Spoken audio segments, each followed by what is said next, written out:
Hello everyone, सभी का स्वागत है। और आज हमको अपनी आगे की क्लास के बारे में डिस्कस करना है। चलिए, सभी लोगों का स्वागत है।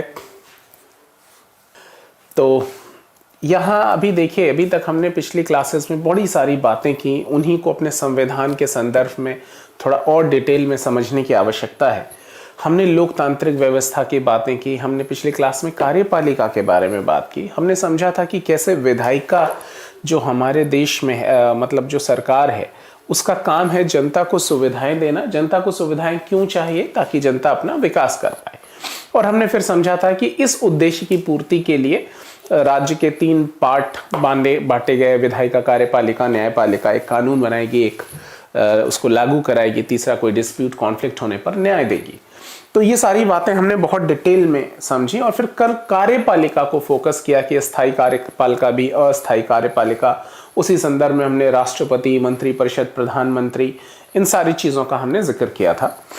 आज हम बात करेंगे लेजिस्लेचर के बारे में, विधायिका के बारे में। विधायिका आप देखिए, इतनी महत्वपूर्ण चीज है। पूरे देश को के लिए क्या आवश्यक नीतियां हैं, वो कौन से कानून होंगे जो देश को चलाने में बहुत उपयोगी होंगे, जिनका होना बहुत जरूरी है। तो इन सारी चीजों का निर्धारण कौन करेगा पूरे देश के लिए? तो देश के लिए नीतियों का निर्धारण करना है तो वो नीतियां जनता की इच्छा के अनुरूप होनी चाहिए। और जनता की इच्छा को जानने के लिए उनके प्रतिनिधियों से अच्छा कोई माध्यम नहीं होगा। तो जनता के प्रतिनिधि कहां मिलते हैं पूरे देश के? वो पार्लियामेंट में। तो आज हमको इन्हीं सारी चीजों पे बात करनी है। मोटे तौर पे आपको एक आउटलाइनिंग में आपको बता दूं कि जो हमारी लेजिस्लेटिव बॉडी है, जो हमारी विधायिका है, जो लेजिस्लेचर है, ये आपको मालूम है 2 लेवल पे काम करती है। सेंट्रल लेवल, केंद्र लेवल पर, और राज्य लेवल पर। ये 2 लेवल पे काम करती है। विधायिका जब केंद्र के लेवल पे काम करती है तो उसी को कहते हैं पार्लियामेंट, संसद। यही संसद कहलाती है। और यहां स्टेट लेवल पे है, उसको विधानमंडल बोलते हैं, स्टेट लेजिस्लेचर। स्टेट लेजिस्लेचर, ये विधानमंडल कहलाती है। इस पार्लियामेंट के 3 पार्ट होते हैं: प्रेसिडेंट, राष्ट्रपति, लोकसभा और राज्यसभा।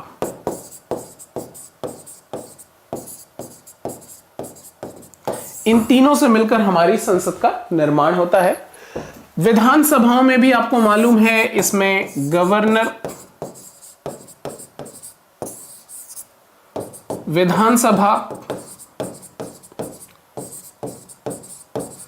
जिसको लेजिस्लेटिव असेंबली बोलते हैं अंग्रेजी में, और 6 राज्य ऐसे हैं अभी हमारे पास जहां लेजिस्लेटिव काउंसिल भी है, विधान परिषद।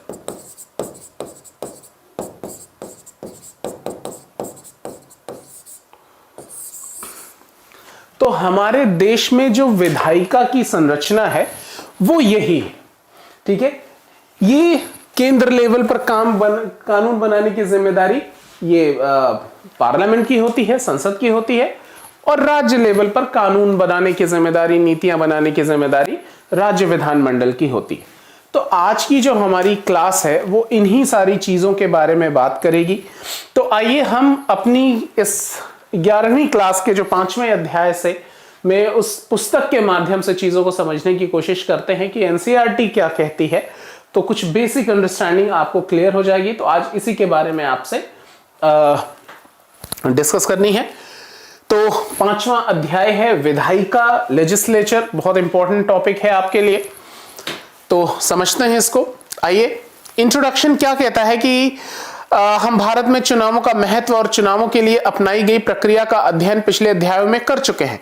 विधायिका जनता द्वारा निर्वाचित होती हैं। हमने ये समझा था कि विधायिका जनता द्वारा निर्वाचित होती हैं और जनता के प्रतिनिधि के रूप में कार्य करती हैं। इस अध्याय में आप पढ़ेंगे कि निर्वाचित विधायिकाएं कैसे काम करती हैं और लोकतांत्रिक सरकार को बनाए रखने में कैसे मदद करती हैं। आप भारत में संसद और राज्यों की विधायिकाओं की संरचना और कार्यों तथा लोकतांत्रिक शासन में उनके महत्व का अध्ययन करेंगे। इस अध्याय में आपको निम्नलिखित बातों की जानकारी होगी। तो कौन सी बातों की जानकारी होगी, समझते हैं एक बार। विधायिका का महत्व क्या है, सिग्निफिकेंस ऑफ लेजिस्लेचर, ठीक है। संसद के कार्य और शक्तियां क्या हैं, ठीक है। Duties of parliament and powers of parliament.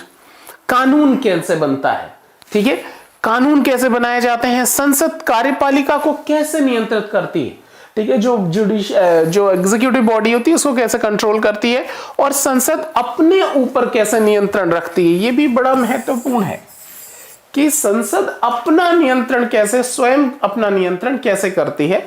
तो ये कुछ प्रमुख बातें हैं जिसको आप समझ जाएंगे, और ये सभी वो बातें हैं जिनका बहुत महत्व है आपके मेंस एग्जामिनेशंस में। तो एक बेसिक अंडरस्टैंडिंग आपको हो जाएगी। जब हम कॉन्स्टिट्यूशन डिस्कस करेंगे तो आपको और ज्यादा क्लैरिटी होगी। अब आइए, हमें संसद क्यों चाहिए, why we need parliament. The first question is कि वाई वी नीड पार्लियामेंट, क्यों चाहिए संसद हमको, ऐसा क्या करती है। पुस्तक के माध्यम से ही समझते हैं। ये कह रहे हैं कि विधायिका केवल कानून बनाने वाली संस्था नहीं है, इसके अनेक महत्वपूर्ण कार्यों में से कानून बनाना एक कार्य है। ये बड़ी महत्वपूर्ण बात है, आपको समझने की आवश्यकता है। जैसे हम ये कहें कि संसद का काम केवल कानून बनाना नहीं, तमाम सारे महत्वपूर्ण कामों में से एक है कानून बनाना, ठीक है।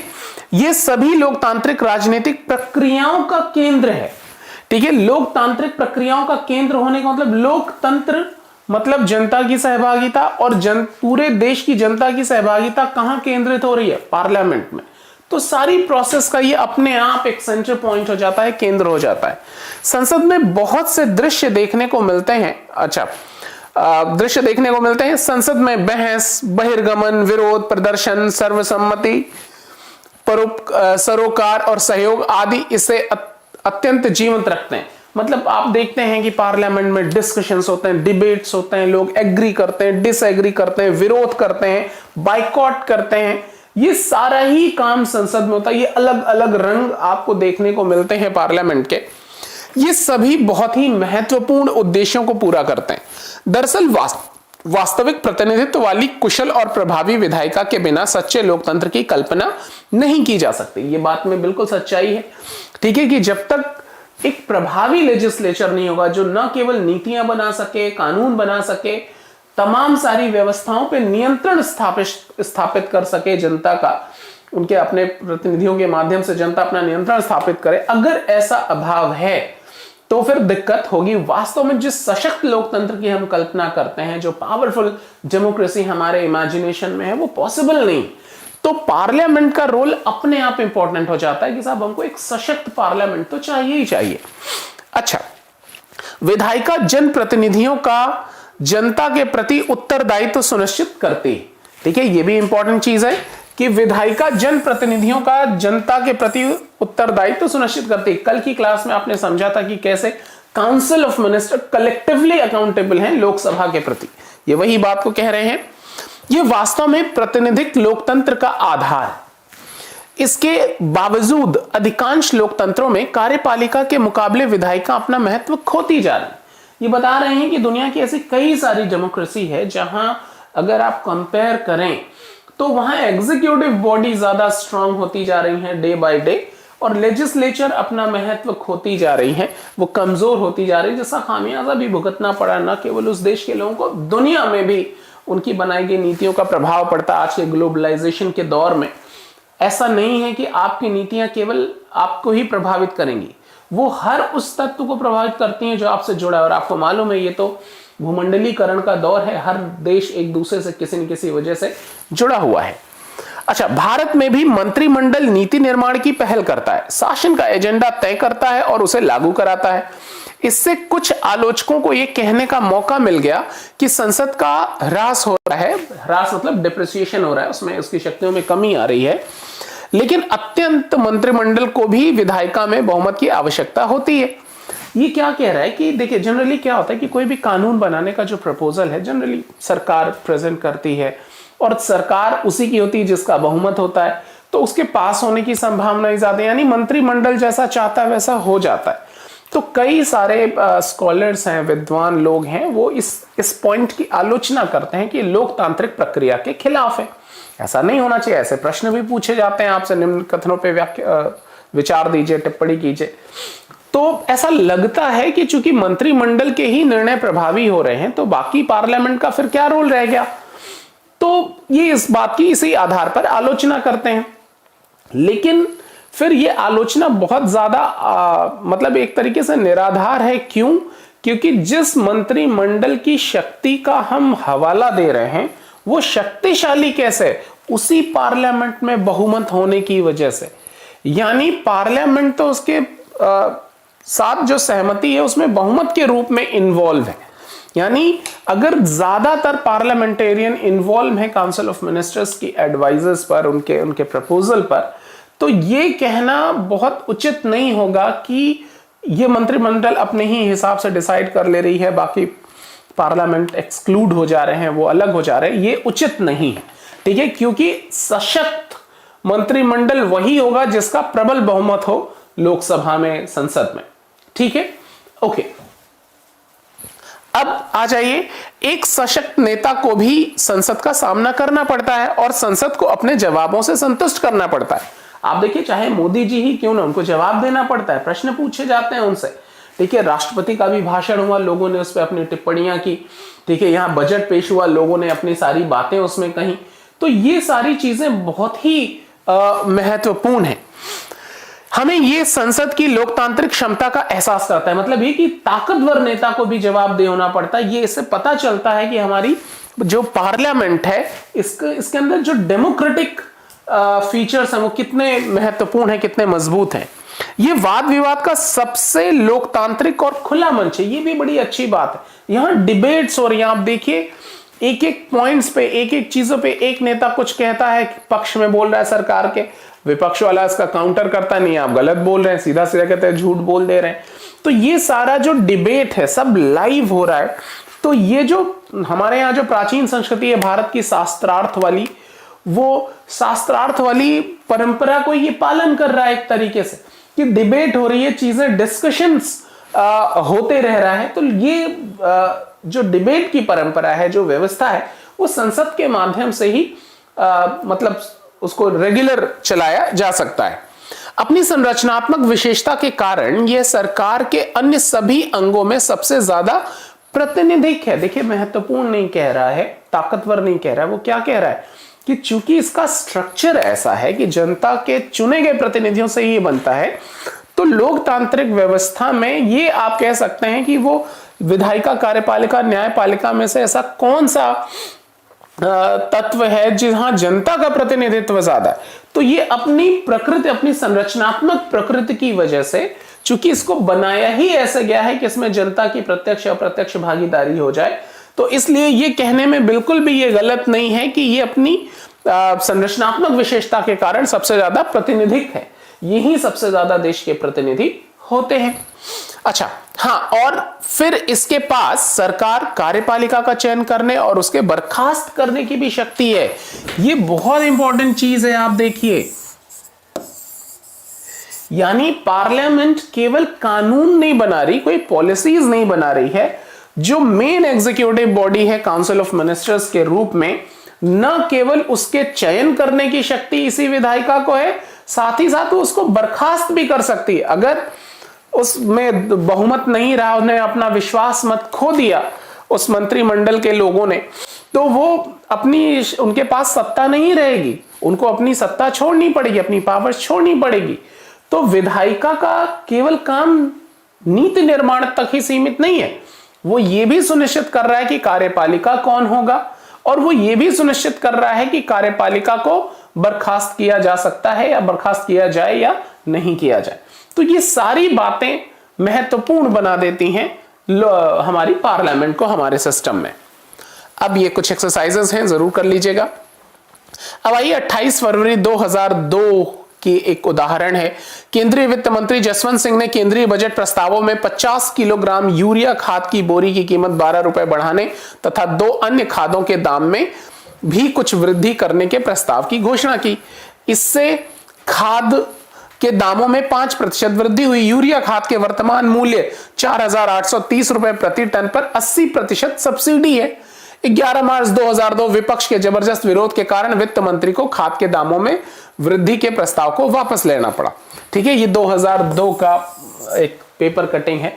अब यहां देखिए ध्यान रखने वाली बात क्या है, ये पार्लियामेंट में ही संभव हो सका। सरकार ने एक पॉलिसी लेकर आए, उन्होंने खाद के दाम बढ़ाए, विपक्ष ने उसका विरोध किया, तो एकदम सबल तरीके से उसका जब विरोध किया गया तो उनको लगा कि नहीं साहब अब हमको ये हटाना ही पड़ेगा, और सरकार ने वो वापस ले ली।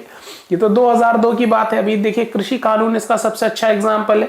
कृषि कानून संसद के द्वारा पारित हुए, नागरिकों के विरोध के बाद, विपक्ष के दबाव के बाद सरकार ने उसको भी वापस ले लिया। तो ये लोकतांत्रिक खूबसूरती कि कैसे जनता इन्वॉल्व हो रही है हर लेवल पर। ऐसे ही 4 जून 1998 की घटना है कि को लोकसभा में यूरिया खाद और पेट्रोलियम पदार्थों के दामों में वृद्धि लेकर विवादास्पद स्थिति बन गई। पूरे विपक्ष ने सदन में बहिर्गमन किया, मतलब बायकॉट कर दिया, छोड़ के चले गए। इस मुद्दे पर सदन में 2 दिनों तक गर्मागर्मी रही। वित्त मंत्री ने अपने बजट प्रस्ताव में यूरिया खाद के दामों में मात्र 50 पैसे प्रति किलोग्राम की वृद्धि का प्रस्ताव किया था, जिससे उस पर सब्सिडी की कमी की जा सके। इस विरोध के परिणाम स्वरूप वित्त मंत्री यशवंत सिन्हा को मूल्य वृद्धि के प्रस्ताव को वापस लेना पड़ा। 50 पैसे भी नहीं बढ़ा पाए क्योंकि संसद के अन्य सदस्य इसके साथ एग्री नहीं है। तो ऐसा नहीं है कि कार्यपालिका के पास सत्ता है तो वो अपनी मनमर्जी कर लेगी। अगर उस तरीके का प्रबल विरोध होता है उन पॉइंट्स पर तो बिल्कुल उस पर काम किया जा सकता है। तो इसी तरीके से ये अलग अलग एग्जाम्पल हैं। अब आइए संसद में 2 सदनों की क्यों आवश्यकता है, क्या आवश्यकता है, इसको समझने की आवश्यकता है। कई लोगों के मन में ये प्रश्न भी होगा कि we have 2 houses in our parliament, one is Lok Sabha that is temporary house, one is Rajya Sabha that is permanent house. ठीक है, ये सारी चीजें स्ट्रक्चर पढ़ेंगे, यहाँ किताब के माध्यम से भी चीजों को समझते हैं ये क्या कह रहा है। तो ये है कि 2 सदन हैं हमारे देश में, लोकसभा राज्यसभा के रूप में। प्रश्न ये है कि why we need 2 houses in our parliament, क्यों 2 सदनों की आवश्यकता है। तो समझते हैं इसको। ये कह रही है किताब कि हमारी राष्ट्रीय विधायिका का नाम संसद है, जी एग्री। राज्यों की विधायिकाओं को विधानमंडल कहते हैं, ये भी बात ठीक है, जो विधान स्टेट लेजिस्लेचर कहलाते हैं राज्य विधानमंडल। भारतीय संसद में 2 सदन हैं। जब किसी विधायिका में 2 सदन होते हैं तो उसे द्विसदनात्मक विधायिका कहते हैं। यानी द्विसदनात्मक कब कहेंगे, जब वहां 2 सदन हो। ओके, भारतीय संसद के एक सदन को राज्यसभा द्वारा राज्यसभा तथा दूसरे को लोकसभा कहते हैं। अभी हमने ये समझा। भी संविधान ने राज्यों को एक सदनात्मक या द्विसदनात्मक विधायिका स्थापित करने का विकल्प दिया। अब देखिए आपको मालूम है, जैसा बनता है कि केवल 6 राज्य हैं जहां विधान परिषद है। ठीक है, उत्तर प्रदेश, बिहार, महाराष्ट्र, आंध्र प्रदेश, तेलंगाना और कर्नाटक। ठीक है, अभी उड़ीसा और नॉर्थ ईस्ट में कुछ राज्य हैं जो लाइन में हैं, हो सकता है जम्मू कश्मीर में मतलब तमिलनाडु में भी हो जाए। तो अभी फिलहाल 6 राज्यों में है। क्यों केवल 6 राज्यों में ही विधान परिषद है? क्योंकि ये उस राज्य की विधानसभा डिसाइड करती है कि हमको विधान परिषद चाहिए या नहीं चाहिए। हालांकि इसको बनाने की इजाजत संसद देती है। ठीक है, विधान परिषद को फाइनली संसद अप्रूव करेगी, लेकिन ये डिमांड कि हमको विधान परिषद चाहिए या नहीं चाहिए वो उस राज्य की विधानसभा डिसाइड करती है। तो यही कह रहा है कि ये संविधान ने राज्यों को एक सदनात्मक या द्विसदनात्मक विधायिका स्थापित करने का विकल्प दिया। यानी स्टेट विल डिसाइड उनको क्या एक ही सदन चाहिए या बाइकैमरल सिस्टम वो चाहते हैं, द्विसदनात्मक व्यवस्था अपने यहां चाहते हैं। ठीक है, तो जिन राज्यों ने चाहा कि हमको 2 सदन चाहिए उनके यहां है, जिन्होंने नहीं चाहा उनके पास नहीं है। अच्छा, अब केवल 6 राज्यों में ही, अभी मैंने बताया आपको, द्विसदनात्मक विधायिका है। विविधताओं से परिपूर्ण बड़े देश प्रायः द्विसदनात्मक राष्ट्रीय विधायिका चाहते हैं ताकि वे अपने समाज के सभी वर्गों और देश के सभी क्षेत्रों या भागों को समुचित प्रतिनिधित्व दे सकें। इसको बड़ा करने के पीछे मोटिव यह है कि जहां जो राज्य बहुत बड़े होते हैं, जहां जनसंख्या बहुत बड़ी है, विविधताएं बहुत ज्यादा हैं, तो सभी लोगों की सहभागिता इस विधायिका के माध्यम से हो सके, एक लोकतांत्रिक व्यवस्था को मजबूत बनाया जा सके।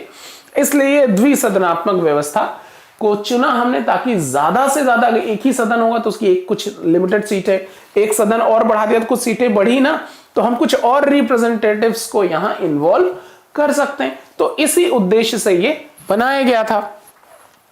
द्विसदनात्मक विधायिका का एक और लाभ यह है कि संसद के प्रत्येक निर्णय पर दूसरे सदन में पुनर्विचार हो जाता है। ठीक है, यानी ये भी अच्छी बात है कि मान लीजिए कोई चीज लोकसभा से पास हो गई, अब लोकसभा से पास हो गई, एक बार उस पर दोबारा से डिस्कशन हो जाता है ताकि जो रही सही कमियां है वो भी दूर किया जा सके, एक बढ़िया रिफाइंड लॉ या योजना हमको मिले, क्योंकि वो हर सदन पे सबकी नजरों से गुजर चुका हुआ है। तो 2 बार डिस्कशन हो जाता है, तो ये हमारे पॉलिसीज को, हमारे लॉज को और ज्यादा रिफाइन करने में मदद करता है। एक सदन द्वारा लिया गया प्रत्येक निर्णय दूसरे सदन के निर्णय के लिए भेजा जाता है। इसका मतलब यह है कि प्रत्येक विधेयक और नीति पर 2 बार विचार होता है। आप देखिए हर जगह कानून बनाने से लेकर, चाहे वो राष्ट्रपति को हटाना हो, चाहे कुछ, वो एक निर्णय लेता है, दूसरा उस पर पुनर्विचार करता है, एक तरीके से उसको और ज्यादा ऑब्जर्वेशन मिल जाती है और ज्यादा उसका एनालिसिस हो जाता है। ठीक है, इससे हर मुद्दे को 2 बार जांचने का मौका मिलता है। यदि एक सदन जल्दीबाजी में कोई निर्णय ले लेता है तो दूसरे सदन में बहस के दौरान उस पर पुनर्विचार संभव हो पाता है। उच्च सदन पुनर्विचार करने के उपयोगी काम को अंजाम दे सकता है। उच्च सदन मतलब राज्यसभा, राज्यसभा को उच्च सदन कहते हैं, ये राज्यसभा कहलाती है अपर हाउस, और लोकसभा को लोअर हाउस कहते हैं, निम्न सदन। ठीक है, ये कभी डिसॉल्व नहीं होती, कभी भंग नहीं होती, इसलिए उच्च सदन कहलाती है। अच्छा, इसके विचारों का तो महत्व अच्छा, यहां एक स्टेटमेंट है बेसिकली, ये पूर्णिमा बनर्जी संविधान सभा में, जो कॉन्स्टिट्यूएंट असेंबली में एक महिला सदस्य थी पूर्णिमा बनर्जी, ये उनका स्टेटमेंट है। उच्च सदन पुनर्विचार के लिए उपयोगी काम को अंजाम दे सकता है और इसके विचारों का तो महत्व हो सकता है, पर मतों का नहीं। जो लोग सक्रिय राजनीति की उठापटक से दूर है वे निचले सदन में सलाह दे सकते हैं। एक स्टेटमेंट है, एक राय है। अच्छा, अब आइए राज्यसभा के बारे में आप समझ लीजिए कि राज्यसभा क्या है। आइए, संसद के प्रत्येक सदन में प्रतिनिधित्व का आधार अलग अलग है। ठीक है, लोकसभा में जनता सीधे चुनकर भेजती है, राज्यसभा में राज्य विधानसभाओं से चुनकर आते हैं। ठीक है, तो आधार अलग अलग है। राज्यसभा राज्यों का प्रतिनिधित्व करती है। इसका निर्वाचन अप्रत्यक्ष विधि से होता है। किसी राज्य के लोग राज्य की विधानसभा के सदस्यों को चुनते हैं, फिर राज्य विधानसभा के निर्वाचित सदस्य राज्यसभा के सदस्यों को चुनते हैं। द्वितीय सदन राज्यसभा में प्रतिनिधित्व के लिए 2 सिद्धांतों का प्रयोग किया जाता है। पहले ये बात समझ लीजिए कि यहां क्या होता है कि किसी राज्य के लोग राज्य की विधानसभा सदस्यों को चुनते हैं और फिर राज्य विधानसभा निर्वाचित करते हैं राज्यसभा। मैंने आपको यही बताया कि जनरली विधानसभा में, जैसे उत्तर प्रदेश विधानसभा के चुनाव हो रहे हैं, तो जनता सीधे वोट करेगी, जनता वोट करेगी और अपने प्रतिनिधियों को चुन के उत्तर प्रदेश विधानसभा में भेज देगी। अब जब राज्यसभा के सदस्यों का चुनाव होगा उत्तर प्रदेश की सीट से, तो वो कौन लोग जाएंगे, इस बात का निर्धारण हमारे चुने गए एमएलए करेंगे। यानी एक तरीके से हम लोग ही कर रहे हैं अपने एमएलए के माध्यम से, यानी अप्रत्यक्ष रूप से। तो लोकसभा में के चुनाव होते हैं तो जनता सीधे जाके वोट देती है, लेकिन जब राज्यसभा के चुनावों की बारी होती है तो हम अपने जिन प्रतिनिधियों को हमारे राज्य के विधानसभाओं में चुन रहे हैं, वही प्रतिनिधि हमारे राज्य का प्रतिनिधित्व कराने के लिए अन्य व्यक्तियों को चुनकर राज्यसभा में भेजते हैं। तो कहानी ये है राज्यसभा की। ओके, अब 2 सिद्धांतों का प्रयोग किया जा सकता है। देश के सभी क्षेत्रों को असमान आकार और जनसंख्या के बावजूद सदन में समान प्रतिनिधित्व दिया जाए। दूसरा तरीका यह हो सकता है कि देश के विभिन्न क्षेत्रों को उनकी जनसंख्या के अनुपात में असमान प्रतिनिधित्व दिया जाए, अर्थात द्विसदन में ज्यादा जनसंख्या वाले क्षेत्रों को ज्यादा और कम जनसंख्या वाले क्षेत्रों को कम प्रतिनिधित्व प्राप्त हो। ये कह रहे हैं कि या तो आप कुछ ऐसा फॉर्मूला निकालो कि जनसंख्या के अनुपात से सबका सहभागिता राज्यसभा में बराबर हो जाए। दूसरा ये कि जिस राज्य में ज्यादा जनसंख्या है वहां के ज्यादा प्रतिनिधि हो, जहां कम है वहां कम प्रतिनिधि हो। यह भी किया जा सकता है। ये 2 प्रपोजल्स हैं, 2 तरीके हैं।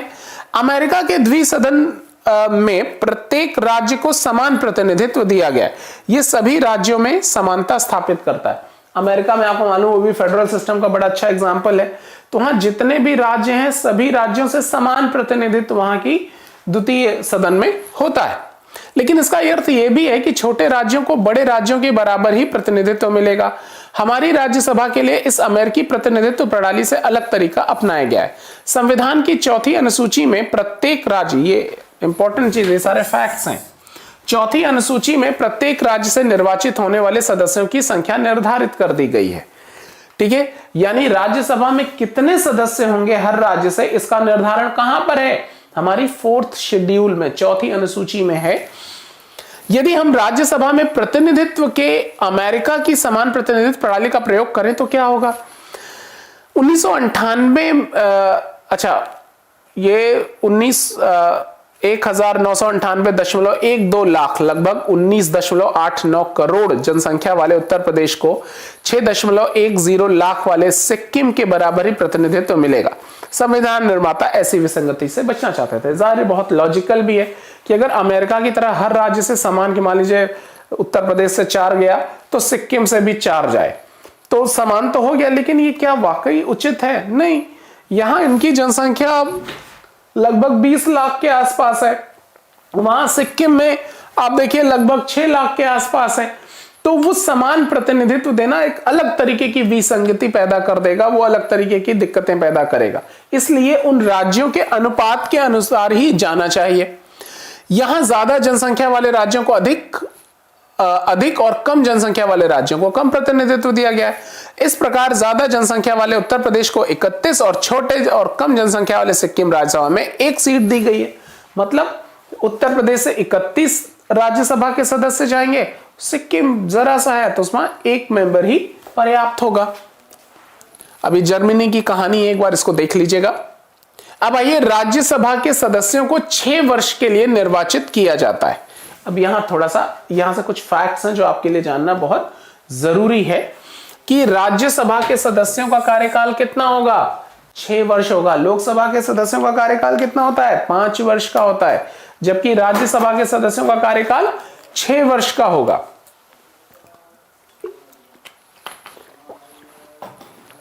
ठीक है, तो अच्छा, यहां उन्हें दोबारा निर्वाचित किया जा सकता है। मतलब जो मेंबर एक बार राज्यसभा का सदस्य बन गया, अगर वो दोबारा भी जरूरत पड़ेगी, दोबारा भी उसको बनने से कोई रोक नहीं सकता, वो दोबारा भी मेंबर बन सकता है। राज्यसभा के सभी सदस्य अपना कार्यकाल एक साथ पूरा नहीं करते। यहां हमारे यहां सिस्टम क्या है कि प्रत्येक 2 वर्ष में राज्यसभा के 1/3 सदस्य अपना कार्यकाल पूरा कर लेते हैं और इस 1/3 सीटों के लिए चुनाव होते हैं। कहानी यह है कि आप इसको ऐसे समझिए कि मान लीजिए अगर ये हमारी एक क्लास एक सर्कुलर क्लास हो जाए, ठीक है, ऐसे सर्कल शेप में, तो एक टॉपिक क्लास में शुरू होता है, इसमें 10 एडमिशन होते हैं, फिर ये टॉपिक यहां खत्म है, यहां नया टॉपिक शुरू हो रहा है, 10 एडमिशन फिर यहां हो जा रहे हैं। इसी तरीके से हर टॉपिक पे 10-10 एडमिशन ले रहे हैं। तो ये क्लास कब खत्म होगी? कभी नहीं, ये हमेशा चलती रहेगी। ये टॉपिक हुआ, सारा सिलेबस आके यहां खत्म हुआ, फिर यहां से शुरू हो जाएगा। अब जिन लोगों ने यहां पढ़ लिया था, ये 10 लोग, ये निकल जाएंगे, 10 लोग और आ जाएंगे, फिर ये टॉपिक खत्म हुआ, ये 10 लोग निकल जाएंगे, फिर 10 लोग और आ जाएंगे। तो ये क्लास हमेशा चलती रहती है और जो लोग पढ़ते जाते हैं वो पूरा करके निकलते जाते हैं, उनकी जगह पे नए सदस्य आते जाते हैं। तो ये क्लास हमेशा रहेगी। इसी तरीके से राज्यसभा की भी संरचना बनाई गई है। व्यवस्था कुछ इस प्रकार बनाई गई है कि हर 2 वर्ष के बाद राज्यसभा के 1/3 सदस्य अपना 6 साल का कार्यकाल पूरा कर लेते हैं। तो ये 1/3 का कार्यकाल पूरा हो जाएगा, ये बाहर निकलेंगे, इन 1/3 की जगह नए 1/3 आ जाएंगे। तो इस प्रकार से राज्यसभा कभी भी भंग नहीं होती, राज्यसभा कभी भी डिसॉल्व नहीं होती। ठीक है, इसीलिए इसको उच्च सदन कहते हैं। ठीक है, इसीलिए इसको परमानेंट स्थायी सदन कहते हैं। ठीक है, तो ये डिसॉल्व नहीं होती कभी। तो क्यों नहीं होती? क्योंकि हर 2 साल के बाद 1/3 सदस्य इसका 6 साल का कार्यकाल पूरा कर लेते हैं, उनकी जगह पे नए 1/3 सदस्य आ जाते हैं। इस तरह राज्यसभा कभी भी पूरी तरह भंग नहीं होती, अतः इसे संसद के स्थायी सदन के रूप में जानते हैं। इस व्यवस्था का लाभ यह है कि जब लोकसभा भंग होती है और चुनाव होने बाकी हैं, तब राज्यसभा की बैठक बुलाई जा सकती है और जरूरी मामलों को निपटाया जा सकता है। मतलब अगर सरकार गिर जाती है 5 साल पूरा करने से पहले किसी अचानक से, तो वैसे वक्त भी चूंकि राज्यसभा रहती है, तो वो बैठकें बुलाकर कम से कम देश का संचालन कर लेती है। निर्वाचित सदस्यों के अतिरिक्त राज्यसभा में 12 मनोनीत सदस्य भी होते हैं, ठीक है, जिन्हें साहित्य विज्ञान, ये कई बार पूछा गया अलग अलग एग्जाम में, साहित्य विज्ञान, कला और समाज सेवा के क्षेत्र में विशेष उपलब्धि हासिल की हो उसको राष्ट्रपति मनोनीत कर सकता है। यानी president can nominate these 12 people. ये लोग कौन से फील्ड्स होंगे? लिटरेचर, साइंस, आर्ट और सोशल सर्विसेज, कला, विज्ञान, साहित्य और सामाजिक क्षेत्र, literature, science, art and social services, ये 4 फील्ड से किन्हीं 12 लोगों को राष्ट्रपति राज्यसभा में मनोनीत कर सकता है। मोटिव यह है कि इन क्षेत्रों का भी रिप्रेजेंटेशन संसद में राज्यसभा के माध्यम से हो जाए, ताकि अगर इनके विषयों पर कोई कानून बनाने की आवश्यकता हो तो फिर वहां इनका एक जानकार आदमी हो। अब सोचिए साइंस के विषय पर कानून बनाना हो तो उसके लिए कोई साइंटिस्ट चाहिए। अब दिक्कत ये, साइंटिस्ट अगर चुनाव लड़ने जाए उसको उसकी बीवी वोट ना दे तो उसका चुनाव जीतना तो बहुत मुश्किल है। तो यहां व्यवस्था क्या की हमारे संविधान में कि राष्ट्रपति किसी साइंटिस्ट को उठा के राज्यसभा में मेंबर बना देगा। अब अगर विज्ञान के किसी विषय पर कानून बना तो उसकी एक्सपर्ट एडवाइस का इस्तेमाल किया जा सकता है। इसीलिए 12 लोगों को राष्ट्रपति अलग अलग क्षेत्रों से नॉमिनेट कर देता है, मनोनीत कर देता है। ये लोग चुनाव लड़कर नहीं जाते। अब ये कुछ एक्सरसाइजेस हैं। अब आइए लोकसभा के बारे में समझ लीजिए। लोकसभा और राज्यों की विधानसभाओं के लिए जनता सीधे सदस्यों को चुनती है, मतलब हम लोग सीधा जाके वोट करते हैं। इसे प्रत्यक्ष निर्वाचन कहते हैं। लोकसभा चुनाव के लिए पूरे देश को और विधानसभा चुनाव के लिए किसी राज्य को लगभग समान जनसंख्या वाले निर्वाचन क्षेत्रों में बांटा जाता है। ये सब आपने समझा कैसे परिसीमन आयोग इलेक्शन कमीशन के साथ निर्धारित करता है, ये हम पढ़ भी चुके हैं।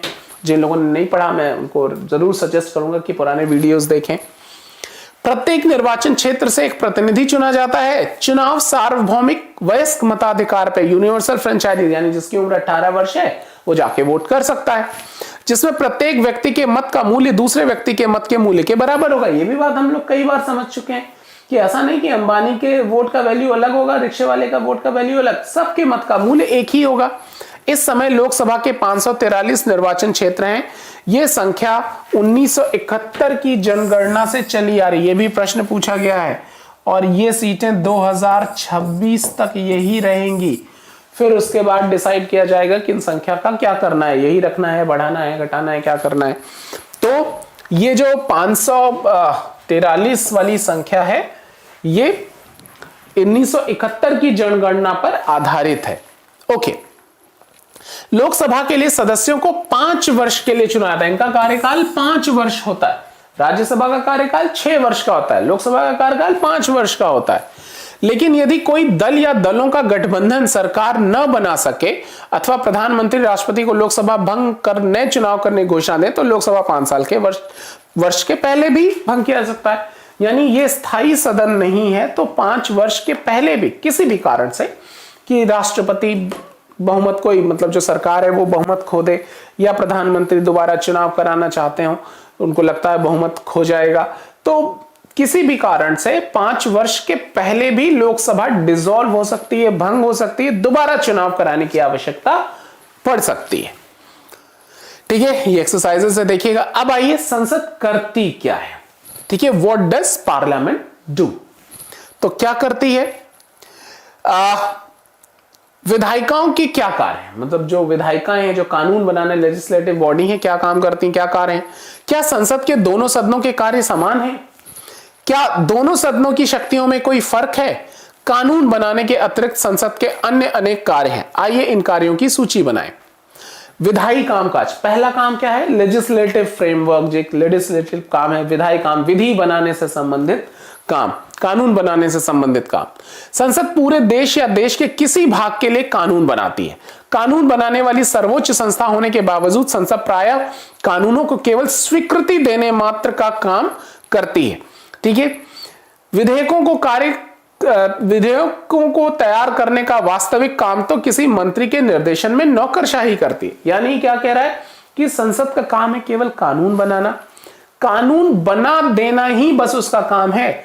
इसको एग्जीक्यूट कराने का काम एग्जीक्यूटिव बॉडी, हमने कल की क्लास में समझा भी है कि एग्जीक्यूटिव बॉडी पूरी कार्यपालिका है जो अलग अलग मंत्रालयों, मतलब परमानेंट और टेम्परेरी, मतलब जो एग्जीक्यूटिव है उनमें बटी हुई है। तो मंत्रालयों के अधीन जो अलग अलग अधिकारी हैं, जो ब्यूरोक्रेट्स हैं, उनके माध्यम से इसको लागू कराया जाता है। विधेयक का उद्देश्य और संसद में उसे प्रस्तुत करने का समय मंत्रिमंडल तय करता है।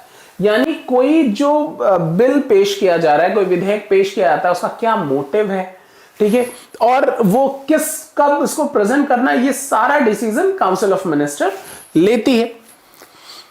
कोई भी महत्वपूर्ण विधेयक बिना मंत्रिमंडल के स्वीकृति के संसद में पेश नहीं किया जाता। जब तक कैबिनेट राजी नहीं हो जाती तब तक कोई भी बिल संसद में पेश नहीं। पहले कैबिनेट आपस में डिस्कस कर लेती है कि साहब इसको प्रपोजल को रखना है, नहीं रखना है, पास होगा नहीं, तमाम सारी आशंकाओं पे, आशाओं पर डिस्कशन करने के बाद वो प्रेजेंट करती है, ठीक है। संसद के अन्य निजी सदस्य भी कोई विधेयक प्रस्तुत कर सकते हैं, पर बिना सरकार के समर्थन के ऐसे विधेयकों का पास होना संभव नहीं। यहां दो एक चीज जान लीजिए, आप देखिए पार्लियामेंट में दो लोग इंट्रोड्यूस करते हैं कोई भी कानून। एक होता है कोई सरकार का व्यक्ति जो मंत्री होता है। अगर मंत्री ने कोई बिल इंट्रोड्यूस किया तो उसको कहते हैं सरकारी विधेयक, और मंत्री को कहते हैं सरकारी व्यक्ति, ठीक है। अच्छा, इसी तरीके से कोई मेंबर ऑफ पार्लियामेंट जो कि मंत्री नहीं है ना, वो किसी भी दल का हो सकता है, तो कोई भी मेंबर ऑफ पार्लियामेंट जो मंत्री नहीं है, वो अगर कोई कानून बनाने का प्रपोजल रखता है तो उसको कहते हैं प्राइवेट बिल, प्राइवेट विधेयक, और उस सदस्य को प्राइवेट व्यक्ति कहते हैं, ठीक है। तो यहां यही कह रहा है कि प्राइवेट व्यक्ति ने कोई बिल इंट्रोड्यूस किया तो तब तक सरकार नहीं चाहेगी, तब तक वो पास नहीं हुआ। जाहिर है सरकार बहुमत दल की सरकार होती है, तो उनकी इन्वॉल्वमेंट बहुत जरूरी है उसको पास कराने के लिए। अच्छा, और क्या है, कार्यपालिका पर नियंत्रण तथा उसका उत्तरदायित्व सुनिश्चित करना, यह भी एक काम है कि कार्यपालिका पर नियंत्रण करे, उसका उत्तरदायित्व सुनिश्चित करे। कैसे? संसद का सबसे महत्वपूर्ण काम कार्यपालिका को उसके अधिकार क्षेत्र में सीमित रखने तथा जनता जिससे चुना है उसके प्रति उसका उत्तरदायित्व, हमने कल भी बहुत डिस्कस किया था। वित्तीय कार्य, सरकार को बहुत सारे काम करने पड़ते हैं, इन कामों पर धन खर्च होता है। ये धन कहां से आता है?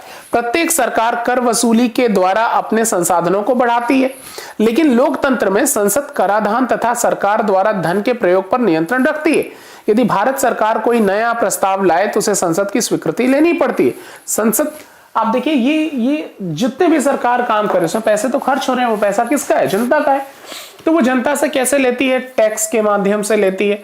तो वो टैक्स लगाने के क्या रेगुलेशन होनी चाहिए? आखिर जनता की चुनी हुई सरकार है, जनता के ऊपर ये टैक्स लगाना है, तो वो बहुत न्यायपूर्ण टैक्सेशन होना चाहिए। जो टैक्स की व्यवस्था है वो न्याय सम्मत होनी चाहिए। अच्छा, दूसरी चीज क्या हो रही है कि ये भी क्या कहते हैं कि जो सरकारें पैसा खर्च करें उस पर नियंत्रण रखना चाहिए, इसलिए बजट पेश होता है। तो बजट अभी आने वाले साल में क्या क्या खर्चा करना है ये वो बताती हैं वित्त मंत्री सरकार की तरफ से, साहब ये खर्चा है। वो क्यों बताती हैं? क्योंकि जनता का पैसा खर्चा करने जा रही, तो जनता को बताने की आवश्यकता है कि क्यों, क्या खर्चा करना है बताइए आप, और उसमें बाकायदा बहस होती है। खर्च होने के बावजूद भी आप देखेंगे, अभी पढ़ेंगे, जब संविधान पढ़ेंगे, तमाम सारी कमेटीज होती हैं, एस्टिमेट कमेटीज हैं, पब्लिक अकाउंट कमेटीज हैं, वो सब रिव्यू करती हैं उन सारी चीजों को, सारे खर्चों को जो खर्च किए हैं उस पर प्रश्न पूछते हैं, ये खर्च क्यों कर दिया, इसकी क्या जरूरत थी। तो सरकार की जो फिजूल खर्ची है उस पर भी नियंत्रण रखने का प्रयास संसद अलग अलग समितियों के माध्यम से करती है। सब इसकी जो क्या कहते हैं, संसद की वित्तीय शक्तियां उसे सरकार के कार्यों के लिए धन उपलब्ध कराने का अधिकार देती है। सरकार को अपने द्वारा खर्च किए गए धन का हिसाब तथा प्रस्तावित आय का विवरण संसद को देना पड़ता है। संसद यह भी सुनिश्चित करती है कि सरकार न तो गलत खर्च करे और न ही ज्यादा खर्च करे। हमने भी बात की, संसद ये सब बजट और वार्षिक वित्तीय वक्तव्य के माध्यम से करती है। वो भी अभी हमने समझा कि सरकार को बताना पड़ता है वो क्या खर्च करती। तमाम सारी कमेटीज हैं जिनकी इन्वॉल्वमेंट होती है। अब आइए प्रतिनिधित्व और क्या इनका काम है जो करती हैं। तो एक तो रिप्रेजेंटेटिव, ये आप कई बार समझ चुके हैं कि संसद देश के विभिन्न क्षेत्रीय, सामाजिक, आर्थिक और धार्मिक समूहों के अलग अलग विचारों का प्रतिनिधित्व करती है। बहस का मंच, it's a stage for debate, ठीक है। ये एक ग्राउंड क्रिएट करता है, एक एक मौका देता है देश के लोगों को कि एक बहस हो सके, ठीक है। तो ये संसद देश में वाद विवाद का सर्वोच्च मंच है, विचार विमर्श करने की उसकी शक्ति पर कोई अंकुश नहीं है, सभी लोग अपनी बात वहां रख सकते हैं। अब सदस्यों को किसी भी विषय पर निर्भीकता से बोलने की स्वतंत्रता है। इससे संसद राष्ट्र के समक्ष आने वाले किसी एक या हर मुद्दे का विश्लेषण कर पाती है। यह विचार विमर्श हमारी लोकतांत्रिक निर्णय प्रक्रिया की आत्मा है।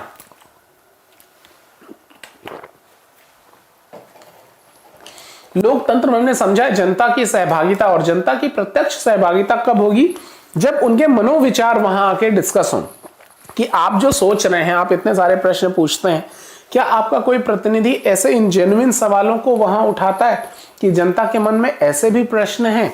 तो ये बहुत जरूरी है, ये लोकतांत्रिक व्यवस्था के लिए बहुत जरूरी है। और अगर आप गौर करेंगे तो यही सारी डिबेट पैरामीटर भी हैं, आपके लिए आई ओपनर्स होने चाहिए। आप आंख खोल के देखिए, आपने जिसको चुनकर भेजा है वो आता है कि नहीं आता है, बैठक में भाग लेता है कि नहीं लेता है, और भाग लेता है तो कैसे सवाल पूछता है कि नहीं पूछता है, सरकार से बहस करता है कि नहीं। फिर आपको पता चलेगा कि आपने जो प्रतिनिधि चुना है वो किस स्तर है, दोबारा उसको मौका देना है कि नहीं देना है, क्या वो आपके परेशानियों का रिप्रेजेंटेशन कर पा रहा है, नहीं कर पा रहा है। तो ये एक बड़ा मूल्यांकन का भी मौका आपको मिलता है एक नागरिक के रूप में संसद के माध्यम से। अब आ जाइए संवैधानिक कार्य, जो कॉन्स्टिट्यूशनल वर्क है वो क्या है? संसद के पास संविधान में संशोधन करने की शक्ति है। यानी अगर पार्लियामेंट कॉन्स्टिट्यूशन की कोई ऐसी चीज है जो देश के विकास में रुकावट पैदा करे, उसमें चेंज कर सकती है, या कोई नई चीज की आवश्यकता है जिसको संविधान में होना चाहिए, नहीं है, उसको जोड़ भी सकती है। तो संविधान में संशोधन करने की शक्ति मिलती है। आर्टिकल 368 बहुत डिटेल में हम इसको पढ़ेंगे। तो 368 के माध्यम से संविधान में संशोधन की शक्ति उसको मिली है। संसद के दोनों सदनों की संवैधानिक शक्तियां एक समान है। प्रत्येक संविधान संशोधन का सदन के दोनों सदनों द्वारा एक विशेष बहुमत से पारित होना जरूरी। हम भी बहुत डिटेल में इसको डिस्कस करेंगे कि प्रक्रिया क्या होती है संविधान संशोधन की। तो ये दोनों सदनों से पास होना जरूरी है। अब निर्वाचन संबंधी कार्य, जो इलेक्शन रिलेटेड काम है, वो क्या करती है संसद? संसद चुनाव संबंधी भी कुछ कार्य करती है। ये भारत के राष्ट्रपति और उपराष्ट्रपति का चुनाव करती है। ये प्रश्न पूछा गया है, ठीक है, कि निम्न में से किस अधिकारी के चुनाव के लिए भारतीय संसद जिम्मेदार है?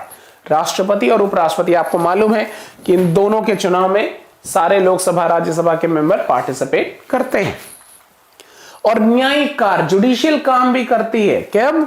भारत के राष्ट्रपति, उपराष्ट्रपति तथा उच्च न्यायालय और सर्वोच्च न्यायालय के न्यायाधीशों को हटाए जाने के प्रस्तावों पर विचार करने के संसद के न्यायिक कार्य के अंतर्गत आते हैं। जाहिर है, आप जब पढ़ेंगे कि जो इंपीचमेंट प्रोसीजर है प्रेसिडेंट का, तो उसमें वो प्रेसिडेंट के लगे हुए आरोप के ऊपर लगे हुए आरोपों की जांच करती है पार्लियामेंट। तो एक तरीके से वो काम तो न्यायिक काम ही कर रही है, ये काम जुडिशरी का है। लेकिन राष्ट्रपति के संदर्भ में ये काम कौन कर रहा है? ये संसद कर रही है। इसीलिए जो इंपीचमेंट प्रोसीजर है उसको अर्ध न्यायिक प्रक्रिया भी करते हैं। तो कई बार ये न्यायपालिका की भूमिका में भी होती है, खास करके तब जब इन अथॉरिटीज को उनके पदों से रिमूव करने की बात होती है, ठीक है। अब आइए राज्यसभा की क्या शक्तियां हैं। राज्यसभा की शक्तियां, ऊपर हमने संसद द्वारा किए जाने वाले कार्यों का अध्ययन किया, लेकिन द्विसदनात्मक विधायिका में दोनों सदनों की शक्तियों में कुछ अंतर होता है। नीचे के दोनों चार्टों को ध्यान से देखें, एक में लोकसभा और दूसरे में राज्यसभा की शक्तियों की सूची दी गई, ठीक है। यहां क्या लोकसभा की शक्तियां क्या है? अब इसको एक एक करके मैं पढ़ लेता हूं। संघ सूची और समवर्ती सूची के विषयों पर कानून बनाती है, धन विधेयक और सामान्य विधेयकों को प्रस्तुत और पारित करती है। यानी लोकसभा क्या करती है कि आप अभी आगे पढ़ेंगे कि आपके शक्तियों का विभाजन है 7वीं अनुसूची में, ठीक है। तो 347 आर्टिकल 247 उसके लिए जिम्मेदार है। तो वो क्या करते हैं कि 3 सूचियां हैं, केंद्र सूची, राज्य सूची और समवर्ती सूची। तो ये संघ सूची, मतलब जो केंद्र सूची और समवर्ती सूची, जो कॉन्करेंट लिस्ट और सेंट्रल लिस्ट है, उसके विषयों पर कानून बनाने का काम है लोकसभा का। और लोकसभा में ही जब भी मनी बिल इंट्रोड्यूस होगा वो लोकसभा में ही होगा, और लोकसभा ने अगर उसको पास कर दिया तो राज्यसभा का पास करना फॉर्मेलिटी होता है। राज्यसभा पास कर ही देगी, नहीं करेगी तो 14 दिन के भीतर वो पास माना जाएगा। ये सब हम बहुत डिटेल में डिस्कस भी करेंगे आपसे एक बार फिर से, ठीक ठीक है, फिर क्या कह रहा है, कर प्रस्तावों, बजट और वार्षिक वित्तीय वक्तव्यों को स्वीकृति देती है, प्रश्न पूछकर, पूरक प्रश्न पूछकर, प्रस्ताव लाकर, ये सारी टेक्निकलिटीज हैं, जो सारी चीजें आपको समझने की आवश्यकता है जब कॉन्स्टिट्यूशन आप पढ़ते हैं और डिटेल में आप इसको समझते हैं। ये संविधान में संशोधन करती है, आपातकाल की घोषणा को स्वीकृति देती है, राष्ट्रपति और उपराष्ट्रपति का चुनाव करती है तथा उन्हें और सर्वोच्च न्यायालय तथा उच्च न्यायालय के न्यायाधीशों को हटा सकती है, सीमित और आयोग, समिति और आयोग का गठन करती है और उनके प्रतिवेदनों पर विचार करती है। अच्छा, राज्यसभा की शक्तियां क्या है कि सामान्य विधेयकों पर उन्हें पारित करती है और धन विधेयकों में संशोधन प्रस्तावित करती है। धन विधेयक में राज्यसभा के पास शक्ति नहीं है, केवल वो एक बार लोकसभा को लौटा सकती है कि साथ धन विधेयक में ये चीजें चेंज करने की आवश्यकता है। लोकसभा मान गई तो ठीक, नहीं मानी तो राज्यसभा को पास करना पड़ेगा। केवल वो प्रपोजल दे सकती है, संशोधन प्रस्तावित कर सकती है, संवैधानिक संशोधनों को पारित करती है, नहीं होगा तो कॉन्स्टिट्यूशनल अमेंडमेंट नहीं होगा बिना इनके, प्रश्न पूछकर तथा संकल्प और प्रस्ताव प्रस्तुत करके कार्यपालिका पर नियंत्रण करती है, ये भी क्वेश्चन पूछती है, राष्ट्रपति और उपराष्ट्रपति के चुनाव में भागीदारी करती है तथा उन्हें और सर्वोच्च न्यायालय व उच्च न्यायालय के न्यायाधीशों को हटा भी सकती है। उपराष्ट्रपति को हटाने का प्रस्ताव केवल राज्यसभा में ही लाया जा सकता है, ये भी इंपॉर्टेंट चीज है। ठीक है, ये संसद को राज्य सूची के विषयों पर कानून बनाने का अधिकार दे सकती है, ये भी बड़ी इंपॉर्टेंट चीज है कि राज्य सूची पर संसद कब कानून बनाएगी, जब वो राज्यसभा से पास हो जाए। ठीक है, तो आइए राज्यसभा की विशेष शक्तियां, हालांकि ये सारी चीजें आपने डिस्कस कर लेंगे, फिर भी समझ लेते हैं कि राज्यसभा राज्यों का प्रतिनिधित्व करने वाली संस्था है। इसका उद्देश्य राज्यों के हितों का संरक्षण करना है, इसलिए राज्य के हितों को प्रभावित करने वाला प्रत्येक मुद्दा इसकी सहमति और स्वीकृति के लिए भेजा जाता है। ठीक है, यानी आपने समझा है कि अलग अलग विधानसभाओं के जो प्रतिनिधि जो एमएलए होते हैं वो चुनकर भेजते हैं। मोटिव ये है कि राज्य सरकारों का प्रतिनिधित्व संसद में हो जाए, ताकि जब संसद कभी कानून बनाए तो इस बात का ध्यान रखे कि वो कानून कोई ऐसा कानून तो नहीं है जो राज्य सरकार के लिए दिक्कत पैदा करेगा। तो ये तभी सुनिश्चित हो सकता है जब इनका कोई प्रतिनिधि वहां राज्यसभा में उपस्थित हो। तो राज्य सरकारों का काम आसान होता है, तो इसलिए राज्यों का ये प्रतिनिधित्व कर रही। अच्छा, यदि केंद्र सरकार राज्य सूची के किसी विषय पर केवल राज्य की विधानसभा, अच्छा, जिस पर केवल विधानसभा कानून बना सकती है, को राष्ट्रहित में या संघीय सूची, संवर्ती सूची में हस्तांतरित करना चाहे तो उसमें राज्यसभा की स्वीकृति आवश्यक है। कहने का मतलब कि आपने समझा कि 3 सूचियां हैं, केंद्र सूची, राज्य सूची और संवर्ती सूची। केंद्र सूची में लिखी गई विषयों पे कानून केवल केंद्र सरकार बनाएगी, राज्य सूची में केवल राज्य विधानसभाएं। लेकिन अगर ऐसा लगता है कि ये विषय जो राज्य सूची में लिखा हुआ है ये संवर्ती सूची में जाना चाहिए या उस पर संसद को ही कानून बनाना चाहिए, तो अगर इस तरीके का कोई प्रपोजल रखना है, संसद रखना चाहती है, तो उसमें राज्यसभा की अनुमति आवश्यक होगी। ठीक है, तो इस प्रावधान से राज्यसभा की शक्ति बढ़ती है। ठीक है, लेकिन आपको चूंकि अनुभव भी ऐसा कहते हैं कि राज्यसभा के सदस्य अपने राज्यों से अधिक अपने अपने दलों का प्रतिनिधित्व करते हैं। ये एक चुनौती है कि कई बार जो ये प्रतिनिधित्व होता है वो राज्यों की बात ना करके अपनी पार्टी को रिप्रेजेंट करते हैं, जिसकी वजह से कई बार दिक्कतें आती हैं। तो आप इसको चुनौती के रूप में समझ सकते हैं। अब आइए लोकसभा की विशेष शक्तियां क्या हैं। कुछ ऐसी शक्तियां हैं जिनका प्रयोग केवल लोकसभा ही कर सकती है, केवल लोकसभा में ही धन विधेयक प्रस्तुत किए जा सकते हैं। ये हमने समझा भी अभी कि मनी बिल जब भी इंट्रोड्यूस होगा लोकसभा में ही होगा, वो लोकसभा में ही इंट्रोड्यूस होगा और वहीं से उसे संशोधित या स्वीकृत कर सकती है। लोकसभा ही के पास सारी अथॉरिटी है रिगार्डिंग मनी बिल। राज्यसभा केवल एक बार पुनर्विचार के लिए वापस भेज सकती है।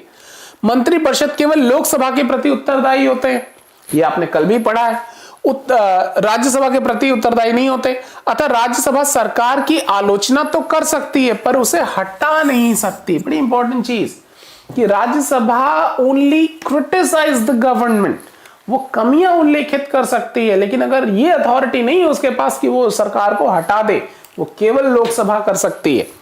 क्या आप बता सकते हैं कि ऐसा क्यों है? राज्यसभा को जनता नहीं बल्कि विधायक चुनते हैं। बहुत सीधा सा रीजन है। अतः संविधान ने राज्यसभा को लोकसभा के बराबर शक्तियां नहीं दी। लोकतांत्रिक व्यवस्था है, जनता के चुने गए प्रतिनिधि जिस सदन में है उस सदन को ऑब्वियसली ज्यादा शक्ति है, होनी चाहिए भी।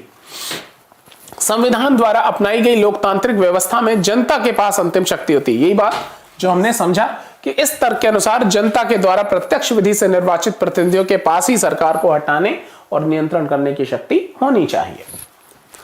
अब आइए, इसके अतिरिक्त सामान्य और संवैधानिक विधेयकों को पारित करने, राष्ट्रपति पर महाभियोग लगाने तथा उपराष्ट्रपति को हटाने आदि के संबंध में लोकसभा और राज्यसभा की शक्तियां समान हैं। मतलब ये कुछ ऐसे पॉइंट हैं जिसमें लोकसभा और राज्यसभा की शक्ति बिल्कुल समान है। अब आइए, संसद कानून कैसे बनाती है, वो प्रक्रिया क्या है, तो इस पुस्तक में क्या लिखा हुआ है इसके माध्यम से समझते हैं। हालांकि तमाम सारे इफ्स एंड बट्स होते हैं, ये हम क्लासेस में बहुत डिटेल में डिस्कस करते हैं, लेकिन चूंकि अभी एनसीईआरटी कंसीडर कर रहे हैं तो यहां क्या लिखा हुआ है उसके माध्यम से जानने का प्रयास करते हैं। ये कह रही है किताब कि संसद का प्रमुख कार्य अपनी जनता के लिए कानून बनाना है। जी बिल्कुल ठीक बात। कानून बनाने के लिए एक निश्चित प्रक्रिया अपनाई जाती है। क्या प्रक्रिया है? कानून बनाने की विधियों में से कुछ का उल्लेख संविधान में किया गया है, लेकिन कानून बनाने की कुछ विधियां कालक्रम में लगातार पालन किए जाने के कारण स्वीकार कर ली गई हैं। ठीक है, मतलब कि कुछ तो है कि कॉन्स्टिट्यूशन लिखा है कि साहब ये चीजें कर लो, आपको ऐसे ऐसे करने की आवश्यकता है, लेकिन कई बारी कुछ विधियां ऐसी हैं जो परंपरागत तरीके से जुड़ गई हैं। लगातार जिस तरीके के बदलाव होते हैं उसके आधार पर तमाम सारी चीजें इसमें जुड़ जाती हैं। कानून बनाने की प्रक्रिया में किसी विधेयक को कई अवस्थाओं से गुजरना पड़ता है। मतलब एक बिल प्रपोज हुआ और उसका फाइनल राष्ट्रपति के साइन होने तक कई अवस्थाओं से उसको गुजरना है। इन अवस्थाओं पर गौर करें, आपको साफ साफ पता लग जाएगा कि कानून बनाने की प्रक्रिया तकनीकी और कठिन है। प्रस्तावित कानून के प्रारूप को विधेयक कहते हैं, यानी जो कानून प्रपोजल रखा गया कि कानून बनना चाहिए उसको बिल कहते हैं, विधेयक। विधेयक कई तरह के हो सकते हैं। ठीक है, ये पूरा थोड़ा सा ब्लर सा भी है, एक बार इसको जरूर पढ़ लीजिएगा। मंत्री के अतिरिक्त कोई सदस्य विधेयक पेश करे तो ऐसे विधेयक को निजी सदस्यों का विधेयक कहते हैं। मैंने अभी आपको बताया ये प्राइवेट बिल कहलाता है, और मंत्री द्वारा प्रस्तुत विधेयक को सरकारी विधेयक कहते हैं। आपने अभी भी समझा भी इस बात को। संसद में विधेयक प्रस्तुत किए जाने से पहले ही इस बात पर काफी बहस होती है कि उस विधेयक की क्या जरूरत है। मतलब पहले ही डिस्कस कर लेते हैं कि इसकी जरूरत है भी या नहीं है। कोई राजनीतिक दल अपने चुनावी वादों को पूरा करने या आगामी चुनाव को जीतने के इरादे से किसी विधेयक को प्रस्तुत करने के लिए सरकार पर दबाव डाल सकता है, डालता ही है अक्सर। अनेक हित समूह, मतलब जो प्रेशर ग्रुप है, हमने पढ़ा है इनके बारे में भी, मीडिया और नागरिक संगठन भी किसी विधेयक को लाने के लिए सरकार पर दबाव डाल सकते हैं। जैसे लोकपाल बनाने के लिए कानून बनाने की बात हो रही है कि लोकपाल बनाइए, अन्ना हजारे ने आंदोलन किया, लोगों को कहना पड़ा हाँ बनाएंगे। तो तमाम सारे इस तरीके की विधेयक आप देखिए, सूचना अधिकार अधिनियम, लोगों के दबाव में ही आके बनाइए। तो अतः कानून बनाना केवल एक विधायी प्रक्रिया ही नहीं बल्कि राजनीतिक प्रक्रिया भी है। ठीक है, विधेयक बनने में अनेक बातों का ध्यान रखना पड़ता है। जैसे कानून को लागू करने के लिए जरूरी संसाधन कहां से जुटाया जाएगा, जो कानून बना रहे हैं उसको लागू भी करना पड़ेगा, क्या हमारे पास वो अवेलेबल रिसोर्सेज हैं। विधेयक का कितना समर्थन और विरोध होगा ये भी जानना बहुत जरूरी है। प्रस्तावित कानून से सत्तारूढ़ दल की चुनावी संभावनाओं पर क्या प्रभाव पड़ेगा। राजनीति भी है उसमें कि भाई कानून बना तो दें, ऐसा तो नहीं कानून के चक्कर में चुनाव हार जाए, पता चले रिजर्वेशन खत्म करने का कानून बनाया हार जाएंगे, पता चला कुछ बढ़ा दिया तो भी हारने की संभावना है। तो बड़ा बैलेंस रखना पड़ता है, अपने वोट का भी ध्यान रखना पड़ता है, हर चीज का। तो इन सब चीजों का ध्यान रखते हुए उनको कानून बनाने पड़ते हैं। राजनीति भी इन्वॉल्व होती है। ठीक है, इन व्यवहारिक बातों की उपेक्षा नहीं की जा सकती। कानून बनाने का निर्णय लेने से पहले मंत्रिमंडल इन सभी बातों पर विचार कर लेता है, बिल्कुल करना भी चाहिए। एक बार जब कैबिनेट मंत्रिमंडल उस नीति को स्वीकृति दे देता है जिस पर कानून आधारित होता है, तब विधेयक का प्रारूप बनाने का कार्य शुरू होता है। मतलब फिर जब एक बार डिसाइड होगा कि नहीं साहब ये बनना चाहिए, तो उसका फिर एक प्रपोजल, एक पूरा फॉर्मेट बनेगा। विधेयक जिस मंत्रालय से संबंध होता है वही मंत्रालय उसका प्रारूप बनाता है। मतलब जिस भी मिनिस्ट्री, जिस भी डिपार्टमेंट में इस कानून का ज्यादा असर पड़ना है, उसी डिपार्टमेंट की जिम्मेदारी होती है, वही मंत्रालय उसका पूरा सारा स्ट्रक्चर बनाता है। उदाहरण के लिए लड़कियों के विवाह की उम्र यदि 18 वर्ष से बढ़ाकर 21 वर्ष करनी है तो इसका प्रारूप विधि मंत्रालय बनाएगा। ठीक है, मतलब विधि मंत्रालय जो लॉ मिनिस्ट्री है वो बनाएगी। इसमें महिला और बाल कल्याण मंत्रालय की भी भागीदारी हो सकती है। ठीक है, women and child development ministry, इनकी भी इन्वॉल्वमेंट हो सकती है। संसद के किसी भी सदन, लोकसभा या राज्यसभा में कोई भी सदस्य इस विधेयक को पेश कर सकता है, कहीं भी, either in लोकसभा और in Rajya Sabha the bill can be introduced। जिस विषय का विधेयक हो उस विषय से जुड़ा मंत्री ही अक्सर विधेयक पेश करता है। जाहिर सी बात है, वही एक्सपर्ट माना जाएगा। किसी धन विधेयक को केवल लोकसभा में ही प्रस्तुत किया जा सकता है, लोकसभा में पारित होने के बाद उसे राज्यसभा में भेज दिया जाता है। ये आपने अभी अभी समझा भी। अब आइए विधेयकों पर विचार। तो पहला स्टेप तो यह है कि वो प्रपोजल रखा जाए, किसी भी हाउस में रखा जा सकता है। अब दूसरा स्टेप क्या है? अब विधेयकों पर विचार होगा। विमर्श अधिकतर संसदीय समितियों में होता है। पहले अलग अलग कमेटीज होती हैं, वो डिस्कस करती हैं। समिति की सिफारिश को संसद को भेज दिया जाता है। इन समितियों में सभी संसदीय दलों को प्रतिनिधित्व प्राप्त होता है।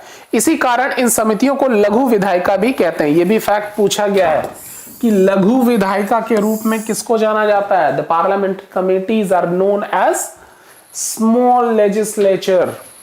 ठीक है, अच्छा, ये कानून निर्माण की प्रक्रिया का दूसरा चरण। अब वहां डिस्कशन हो रहा है। तीसरे और अंतिम चरण में विधेयक पर मतदान होता है, फाइनल वोटिंग होती है। जब लोग सामान्य विधेयक एक सदन द्वारा पारित कर दिया जाता है तब उसे दूसरे सदन भेज दिया जाता है। दूसरे सदन में भी इसी प्रक्रिया से गुजरता है। जैसा कि आप जानते हैं कि किसी विधेयक को लागू करने के लिए दोनों सदनों में पास होना जरूरी, तो ये एक सेम प्रक्रिया दोनों जगह पे, दोनों हाउसेज में होगी, फिर वहां से पास हो जाएगा। लेकिन यदि प्रस्तावित विधेयक पर दोनों सदनों के बीच मतभेद हो तो संसद को संयुक्त अधिवेशन के माध्यम से सुलझाने की कोशिश की जाती है। आप पढ़ेंगे कि राष्ट्रपति संयुक्त अधिवेशन बना सकता है आर्टिकल 108 के तहत। ठीक है, अगर दोनों हाउसेज में, लोकसभा में और राज्यसभा में किसी कानून को लेकर कोई कॉन्फ्लिक्ट हो गया तो उसको दूर करने के लिए ज्वाइंट सेशन बुलाता है राष्ट्रपति। ठीक है, तो संयुक्त अधिवेशन के माध्यम से उसको सुलझाने की कोशिश की जाती है। पहले जब कभी ऐसे मतभेदों को सुलझाने के लिए संसद का संयुक्त अधिवेशन बुलाया गया, निर्णय हमेशा ही लोकसभा के पक्ष में गया। जाहिर है उनकी संख्या भी ज्यादा है, तो जनरली ये होता है कि जब भी बुलाया गया है तो संयुक्त सदन में, संयुक्त बैठक में फेवर हमेशा लोकसभा के ही फेवर में डिसीजन होता है।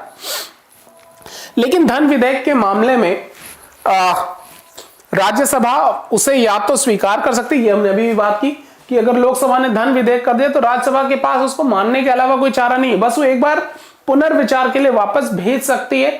और अगर लोकसभा ने उसके दिए गए विचार को माना तो ठीक, नहीं माना तो भी राज्यसभा को एज इट इज पास करना पड़ेगा। और वो ज्यादा 14 दिन का डिले कर सकती है। विद इन 14 डेज राज्यसभा को यह डिसीजन लेना पड़ता है। आइए अनुच्छेद 109, ये धन विधेयक के संबंध में विशेष प्रक्रिया है। धन विधेयक राज्यसभा में पेश नहीं किया जाएगा। ठीक है, वो आर्टिकल एक बता रहा था कि नहीं कर सकते राज्यसभा में पेश। जब कोई विधेयक संसद के दोनों सदनों द्वारा पारित कर लिया जाता है तब उसे राष्ट्रपति की स्वीकृति के लिए भेज दिया जाता है। राष्ट्रपति जब उस पर फाइनल अप्रूवल दे देते हैं तब जाके कोई विधेयक कानून बन जाता है। तो ये पूरे प्रोसेस के थ्रू कानून बनता है। पहले कानून बनाने, प्रपोजल रखने से पहले उसमें विचार करते हैं, सारी राजनीति वगैरह वहीं देख लेते हैं, फिर वो प्रपोजल रखता है। जनरली जिस डिपार्टमेंट से रिलेटेड होता है उस डिपार्टमेंट वाला, वही मंत्रालय ये इंट्रोड्यूस करता है। फिर उस पर बहस होती है, पार्लियामेंट्री कमेटीज उसको जांचती हैं, फिर प्रपोजल रखती हैं, फिर डिबेट होता है, वोटिंग होती है, फिर वो दूसरे हाउस में जाता है, वहां भी ये सारा प्रोसीजर होता है। फिर फाइनली ये अप्रूवल के लिए प्रेसिडेंट के पास जाता है और प्रेसिडेंट ने अगर उस पर साइन कर दिया तो वो बिल कानून बन जाता है। ओके, आइए संसद कार्यपालिका को कैसे नियंत्रित करती है। हालांकि हमने ज्यादातर पार्ट कल समझ लिया है, लेकिन फिर भी यहां क्या कह रहा है इसको समझते हैं। जिस दल या दलों के बीच गठबंधन को लोकसभा में बहुमत हासिल होता है उसी के सदस्यों को मिलाकर संसदीय लोकतंत्र में कार्यपालिका बनती है। हमने कल की क्लास में बहुत डिटेल में इस बात को समझा है। संभव है कि बहुमत की ताकत पाकर यह कार्यपालिका अपनी शक्तियों का मनमाना प्रयोग करने लगे, इस बात से भी इंकार नहीं किया जा सकता। ऐसी स्थिति में संसदीय लोकतंत्र मंत्रिमंडल को तानाशाही में बदल सकता है, जिसमें मंत्रिमंडल जो कहेगा सदन को वही मानना पड़ेगा। जब संसद सक्रिय और सचेत होगी तभी वो कार्यपालिका पर नियमित और प्रभावी ढंग नियंत्रण रख सकेगा। संसद अनेक विधियों का प्रयोग कर कार्यपालिका को नियंत्रित करती है। ठीक है, ये क्या है कि हमने ये बात समझी है कि भाई जब मंत्रिमंडल सरकार, बहुमत दल का सरकार है तो ऐसा हो सकता है कि सरकार अपनी मर्जी से काम करे, कोई नियंत्रण ना रहे। तो यहां ये कह रहा है कि संसद के पास कई सारे टूल्स हैं जिनके माध्यम से वो सरकार पर नियंत्रण रखती है। लेकिन इसके लिए जरूरी क्या है कि सांसदों और विधायकों को जनप्रतिनिधियों के रूप में प्रभावी और निर्भीक रूप से काम करने की शक्ति और स्वतंत्रता हो। यानी जो हमारे रिप्रेजेंटेटिव्स हैं वो मतलब इस काबिल हों, वो निडर हो कि अपनी बात रखने वाले हों। उदाहरण के लिए विधायिका में कुछ भी कहने के बावजूद किसी सदस्य के विरुद्ध कोई कानूनी कार्यवाही नहीं की जा सकती। ये विशेषाधिकार है संसद सदस्यों का। वो सदन में कुछ भी बोल दे, कुछ भी, तो उनको मतलब उनके ऊपर कानून, बाहर जाके आप कानूनी कार्यवाही नहीं कर सकते। इसे संसदीय विशेषाधिकार कहते हैं। विधायिका के अध्यक्ष को संसदीय विशेषाधिकार के हनन के मामले में अंतिम निर्णय लेने की शक्ति होती है। अब जो सीट पर होते हैं, जो अध्यक्ष होते हैं, लोकसभा के संदर्भ में वो स्पीकर होते हैं, राज्यसभा के संदर्भ में वो चेयरपर्सन ऑफ द राज्यसभा होते हैं, तो वो फाइनली डिसाइड करते हैं कि वाकई कुछ हनन हुआ है कि नहीं हुआ है। ऐसे विशेषाधिकारों का उद्देश्य यह है कि संसद और विधायक अपनी जनता का ठीक से प्रतिनिधित्व कर सकें और कार्यपालिका पर प्रभावी नियंत्रण रख सकें। संसद यह नियंत्रण कैसे करती है, वह किन साधनों का प्रयोग करती है, क्या कार्यपालिका की जातियों पर संसदीय नियंत्रण सफल है? अब इन सारे सवालों का जवाब देखते हैं। संसदीय नियंत्रण के साधन क्या हैं? वो what are the tools to control, मतलब टूल्स ऑफ पार्लियामेंट।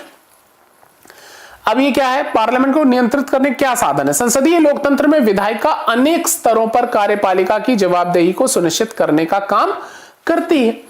ये काम नीति निर्माण, कानून या नीति को लागू करने तथा कानून या नीति के लागू होने के बाद वाली अवस्था यानी किसी भी स्तर पर किया जा सकता है। विधायिका ये काम कई तरीकों से करती। कैसे? बहस और चर्चा, ये बात हमने पहले भी समझी है। वो डिबेट कराती है, उस पर चर्चा होते हैं।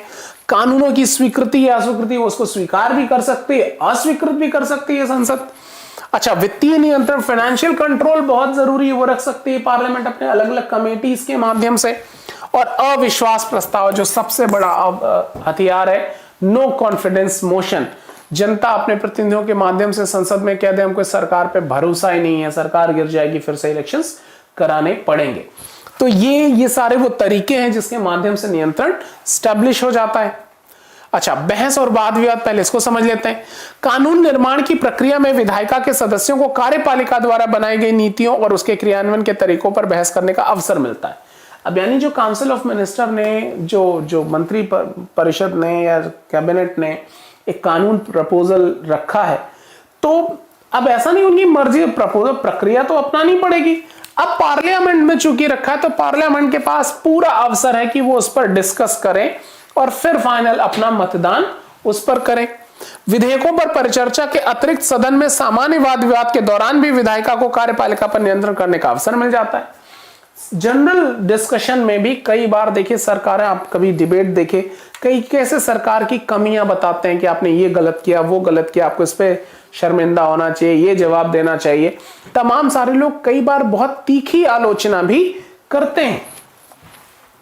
तो ये सारा मौका मिल सकता है चूंकि हमारे यहां प्रोसेसिंग इस तरीके की है। अच्छा, एक और बड़ा टूल है प्रश्नकाल, क्वेश्चन आवर। ठीक है, बड़ा इंपॉर्टेंट है ये क्वेश्चन आवर। संसद के अधिवेशन के समय प्रतिदिन प्रश्नकाल आता है जिसमें मंत्रियों को सदस्यों से तीखे प्रश्नों के जवाब देने पड़ते हैं। क्वेश्चंस पूछते हैं सारे सदस्य क्वेश्चन आवर में। हम इसको बहुत डिटेल में समझेंगे कि कितने प्रकार के प्रश्न होते हैं, पूरक प्रश्न कहां पूछे जा सकते हैं, ये सारे हम बातें इस पर भी डिस्कस करेंगे। तो अभी फिलहाल ये समझिए कि क्वेश्चन आवर होता है, प्रश्नकाल होता है, जिसमें सभी member of parliament they can ask questions to government. ठीक है, वो सरकार से प्रश्न पूछ सकते हैं। ठीक है, अच्छा, फिर शून्यकाल क्या होता है? Zero are. जीरो आर, ध्यान रखिएगा, the word zero hour is not mentioned in our constitution. हमारे संविधान में शब्द का उल्लेख नहीं है, लेकिन फिर भी ये परंपरागत एक प्रक्रिया है हमारे संविधान में। इसमें सदस्य किसी भी महत्वपूर्ण मुद्दे को उठा सकते हैं, पर मंत्री उसका उत्तर देने के लिए बाध्य नहीं होता, और लोकहित में मामलों को आधे घंटे की चर्चा और स्थगन प्रस्ताव आदि। यहां आप देखिए, कहने का मतलब क्या है कि जब प्रश्न काल में आप अभी जब इसकी डिटेल पढ़ेंगे तो आप पाएंगे कि प्रश्न काल में जो प्रश्न पूछे जाते हैं वो जनरली पहले ही मंत्रियों के पास भिजवा दिए जाते हैं, 10 दिन पहले, ठीक है, 20 दिन पहले।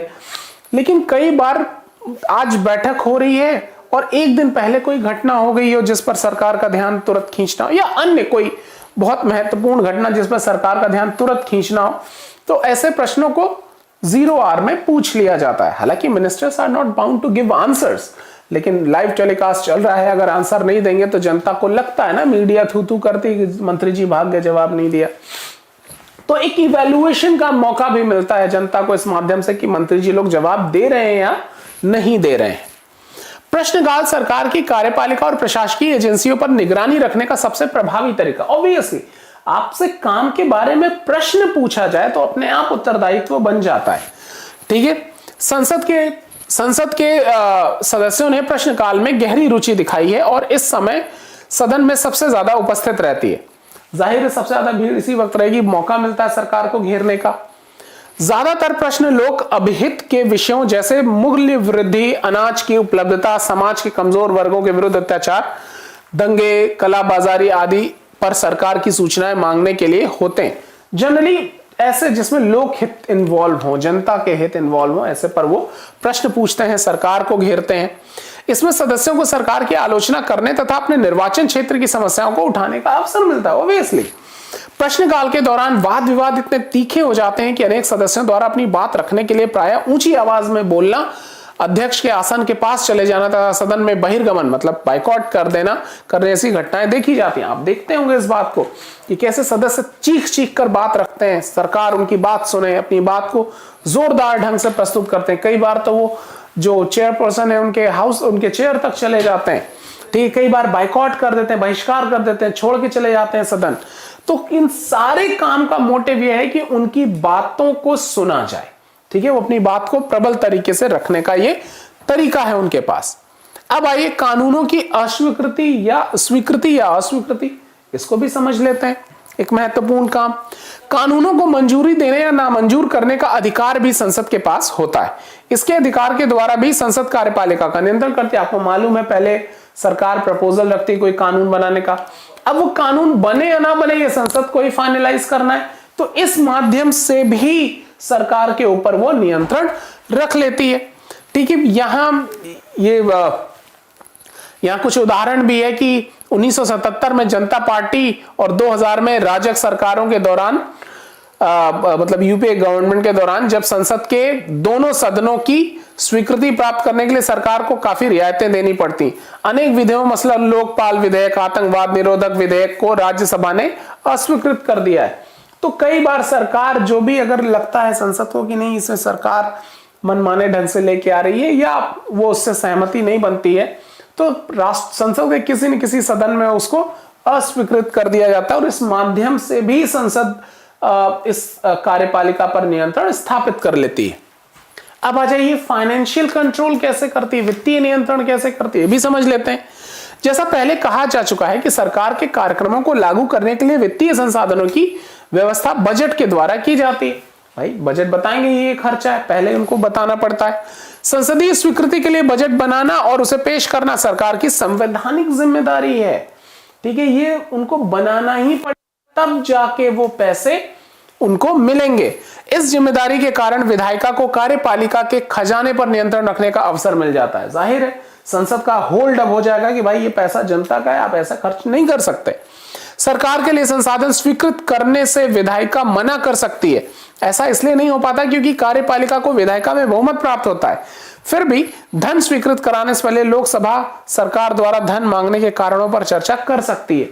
अब ठीक है, कई बार बहुमत होता है तो वो पैसा ले ही लेती है सरकार, लेकिन इन तमाम सारे चर्चों के दौरान उनके सारे खर्चे उजागर हो जाते हैं और उनका उत्तरदायित्व तो बनता है कि वो उसको जस्टिफाई करें कि ये क्यों जरूरी था। इस हिसाब से नियंत्रण हो जाता है। और फिर भारत के महानियंत्रक लेखक क्या है आप पढ़ेंगे आर्टिकल 48। ठीक है, controller and auditor general of India और संसद की लोक लेखा समिति की रिपोर्ट के आधार पर धन के दुरुपयोग के मामलों की जांच कर सकती है। अब देखिए कैग सरकार के पाई का हिसाब लेते हैं। ठीक है, वो सारा ऑडिट रिपोर्ट तैयार करके राष्ट्रपति को भेज देते हैं और राष्ट्रपति वही रिपोर्ट उठा के क्या कहते हैं पीएसी को दे देती है, पब्लिक अकाउंट कमेटी को। और पब्लिक अकाउंट कमेटी में सारे मेंबर पार्लियामेंट के, वो तो बखिया उधेड़ लेते हैं सरकार की, एक एक पाई का हिसाब लेते हैं। ये पैसा बताओ क्यों खर्च किया, इसकी क्या जरूरत थी। तो इस हिसाब से वित्तीय नियंत्रण भी कर लेती है संसद सरकार के ऊपर। अब आइए अविश्वास प्रस्ताव जो सबसे महत्वपूर्ण है। ठीक है, संसद द्वारा कार्यपालिका को उत्तरदायी बनाने का सबसे सशक्त हथियार अविश्वास प्रस्ताव है। लेकिन जब तक सरकार को अपने दल अथवा सहयोगी दलों का बहुमत प्राप्त हो तब तक सरकार को हटाने की सदन की यह शक्ति वास्तविक काम कम काल्पनिक ज्यादा होती है। जाहिर सी बात है अविश्वास प्रस्ताव सबसे पूछना है तो अगर उनका बहुमत ज्यादा है तो ये मतलब एक टूल बस कहने के लिए, ज्यादा काम आता नहीं है, लेकिन फिर भी इसको समझने की आवश्यकता है। ये उदाहरण भी दे रहे हैं कि 1989 के बाद से अपने प्रति सदन के अविश्वास कारण मतलब सदन के अविश्वास के कारण अनेक सरकारों को त्यागपत्र देना पड़ा। इसमें से प्रत्येक सरकार ने लोकसभा का विश्वास खोया क्योंकि वह अपने गठबंधन सहयोगी दलों का समर्थन बनाए न रख सके। इस प्रकार संसद कार्यपालिका को प्रभावी ढंग से नियंत्रण कर सकती। आप देखिए, अगर किसी का बहुमत है, मेजॉरिटी है, जैसे अभी बीजेपी पिछले 2 बार से बहुमत से आ रही है, लेकिन मान लीजिए बहुमत ना हो किसी पार्टी का, गठबंधन की सरकार हो, तो वहां तो अविश्वास प्रस्ताव का तलवार हमेशा लटकी रहेगी। तो उसके वहां आसान होता है कि कोई भी अपना समर्थन खींच ले, सरकार गिर जाएगी। लेकिन कहने का मतलब ये भी एक टूल है जिसके माध्यम से विधायिका कार्यपालिका पर नियंत्रण रखती है। This can be a point. अच्छा, और इसी से एक उत्तरदायी सरकार, एक अकाउंटेबल गवर्नमेंट बनती है। भाई आप जवाब दो, आप क्यों आपका समर्थन किया जाए। तो देखिए कह भी रहे, परंतु इसके लिए जरूरी है कि सदन के पास पर्याप्त समय हो, सदस्य बहस में रुचि रखते हो और उसमें प्रभावशाली ढंग से भाग लें और सरकार तथा विपक्ष में आपस में समझौता करने की इच्छा हो। पिछले 2 दशकों में लोकसभा और राज्य विधानसभाओं के अधिवेशनों तथा इसमें होने वाली बहस पर खर्च किए जा रहे समय में उत्तरोत्तर गिरावट आई है। ये बहुत दुर्भाग्यपूर्ण है। बजट बिना बहस के पास हो जाता है, बहुत कम समय में पास हो जाता है, बहुत हल्की सी बहस में। तो ये ठीक नहीं है लोकतंत्र के लिए। ठीक है, गणपूर्ति, संसद के दोनों सदनों में गणपूर्ति का अभाव होता है। गणपूर्ति कोरम क्या होता है? वो मिनिमम नंबर जिनको प्रेजेंट होना जरूरी है। ठीक है, उस हाउस का 1/10 सदस्य का उपस्थित होना जरूरी है। अगर ये संख्या से कम रहेंगे तो संसद की बैठक नहीं होगी। इसी को कोरम कहते हैं, गणपूर्ति कहते हैं। कई बार सदस्य आते ही नहीं और कोरम भी पूरा नहीं हो पाता। ये बड़ा दुर्भाग्यपूर्ण है। आप देखिए, अभी बेरोजगारी के विषय पर अभी जब मीटिंग बुलाई गई तो मेंबर्स आए ही नहीं, गणपूर्ति पूरा नहीं, बैठक ही नहीं हो पाई। तो ये हमारी आपके लिए आंखें खोलने जैसा होना चाहिए। लेकिन अगर हम भी आप जागरूक नहीं होते तो आप तो अभी हिजाब पे डिस्कस कर रहे हैं, तो यहां तमाम सारे वो लॉलीपॉप झुनझुने आपको दे देते हैं, आप बजाते रहते हैं। नागरिक के रूप में जब आप सशक्त हो जाते हैं तो आप अपनी जेन्युइन डिमांड करते हैं और अपने प्रतिनिधियों पर नजर रखते हैं कि वो वाकई आपके हित वाले मुद्दे उठा रहे हैं या नहीं उठा रहे, और देश की जनता के हितों को सुनिश्चित किया जाएगा। देश अपने आप आगे बढ़ना शुरू हो जाएगा। We the people of India के मुद्दे उठाने की आवश्यकता होगी। ओके, अब आइए, यहां कुछ होमवर्क है। अब आइए, संसदीय समितियां क्या करती हैं। विभिन्न विधायी कार्यों के लिए समितियों का गठन संसदीय कामकाज का एक महत्वपूर्ण पहलू है। ये समितियां केवल कानून बनाने में ही नहीं वरन सदन के दैनिक कार्यों में भी अत्यंत महत्वपूर्ण भूमिका निभाती हैं। चूंकि सदन केवल अपने अधिवेशन के दौरान ही बैठती है, इसलिए उसके पास अत्यंत सीमित समय होता है। किसी कानून को बनाने के लिए उससे जुड़े विषय का गहन अध्ययन करना पड़ता है। इसके लिए उस पर ज्यादा ध्यान और समय देने की जरूरत पड़ती। कहने का मतलब कि आपको मालूम है कि पार्लियामेंट की जो बैठक होती है वो 3 बार होती है वर्ष में। हमारे देश में एक बजट सेशन, मॉनसून सेशन और विंटर सेशन। लेकिन कानून बनाने की प्रक्रिया बहुत ब्रॉड प्रोस्पेक्टिव है। विधि, वित्तीय नियंत्रण, बड़ी सारी टेक्निकलिटीज हैं, टैक्सेशन है, तमाम सारे जेन्युइन खर्चे हैं डिपार्टमेंट्स के अलग अलग। तो ये सब ऐसा नहीं कि बैठे 2 घंटे में काम हो गया। ये बहुत रेगुलर काम किए जाने की आवश्यकता होती है और संसद को ये काम करना होता है। संसद की बैठक 3 ही बार होती है साल में। तो क्या किया गया कि हमारे संविधान में अलग अलग कमेटीज का प्रोविजन रखा गया, समितियों का। अब अलग अलग उद्देश्यों से, जैसे प्राक्कलन समिति है, लोक लेखा समिति, अलग अलग मुद्दों पे अलग अलग समितियां हैं।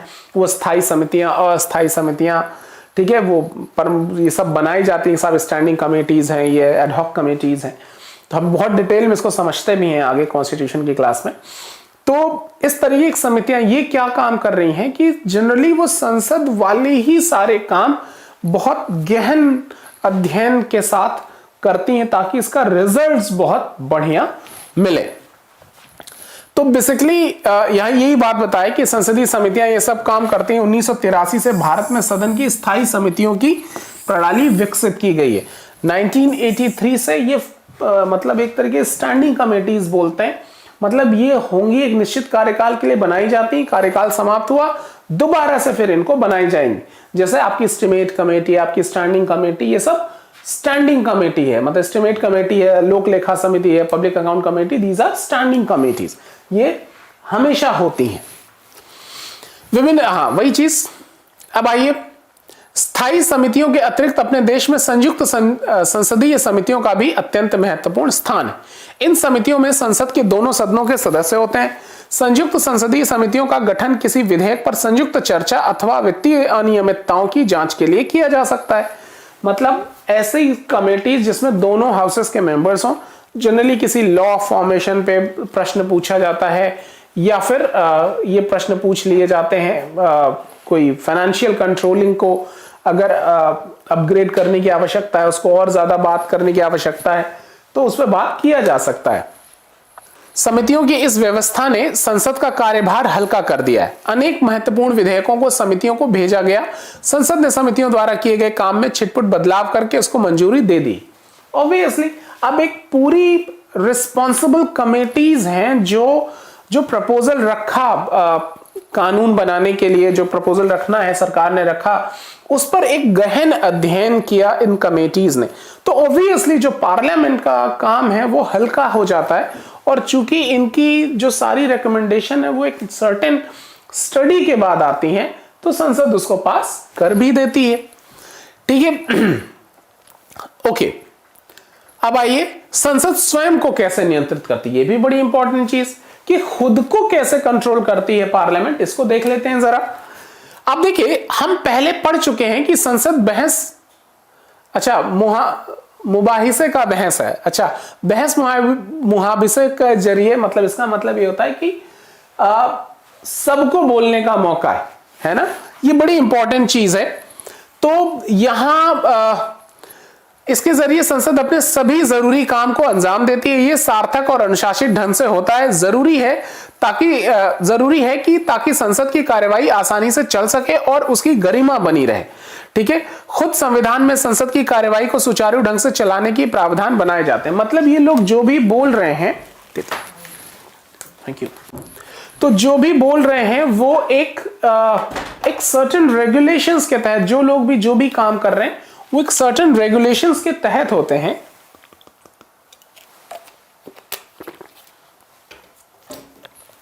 जितनी भी संसदीय कार्यवाहियां हैं उसके लिए एक सर्टेन रेगुलेशंस हैं। एक और तरीके से भी सदन का अध्यक्ष अपने सदस्यों के व्यवहार को नियंत्रित कर सकता है। ठीक है, तो कौन सा तरीका है? आपने शायद दल बदल निरोधक कानून के बारे में सुना होगा, बहुत इंपॉर्टेंट है, यहां से प्रश्न भी खूब आते हैं, कि आपके गवर्नेंस पार्ट में भी के रूप में उस सेक्शन के लिए भी बहुत इंपॉर्टेंट है। तो दल निरोधक कानून के बारे में सुना होगा। विधायिका के अधिकतर सदस्य किसी न किसी दल के टिकट पर चुने जाते हैं। यदि चुने जाने के बाद वे अपनी पार्टी छोड़ना चाहें तो क्या होगा? स्वतंत्रता के काफी समय बाद तक ये समस्या बनी रही। अंततः मतलब होता क्या था कि पता चला कि आपने एक किसी पार्टी को वोट दिया, वो सदस्य जीतने के बाद जाके दूसरी पार्टी में शामिल हो गया। अब ये तो धोखा हो गया जनता के साथ। तो कई बार अब वहां सरकार खरीद फरोख्त, ये सब आप आए दिनों सुनते हैं कि भाई दूसरे दल के व्यक्ति ने खरीद लिया इस एमएलए को, एमपी को। तो इससे जो लोकतांत्रिक मूल्य हैं उनका क्षरण होता है, उनमें कमी आती। तो इन्हीं सारी चीजों को रोकने में दल बदल अधिनियम बनाया गया। तो क्या समझा आपने कि यहां दल बदल से ये जब समझा गया कि इसको रोका जाना चाहिए, इसके लिए 1985 में 1985 में संविधान का 52वां संविधान संशोधन किया गया। ये प्रश्न पूछा भी गया है। 52वां संविधान संशोधन किया गया, इसे दल विदग निरोधक कानून कहते हैं। इसके बाद में 51वें संविधान संशोधन द्वारा दोबारा संशोधित किया गया। ठीक है, दोबारा किया गया। सदन का अध्यक्ष दल बदल से संबंधित विवादों पर अंतिम निर्णय लेता है। यह भी सवाल पूछा गया है कि कौन है जो अंतिम निर्णय लेता है दल बदल के विवादों पर।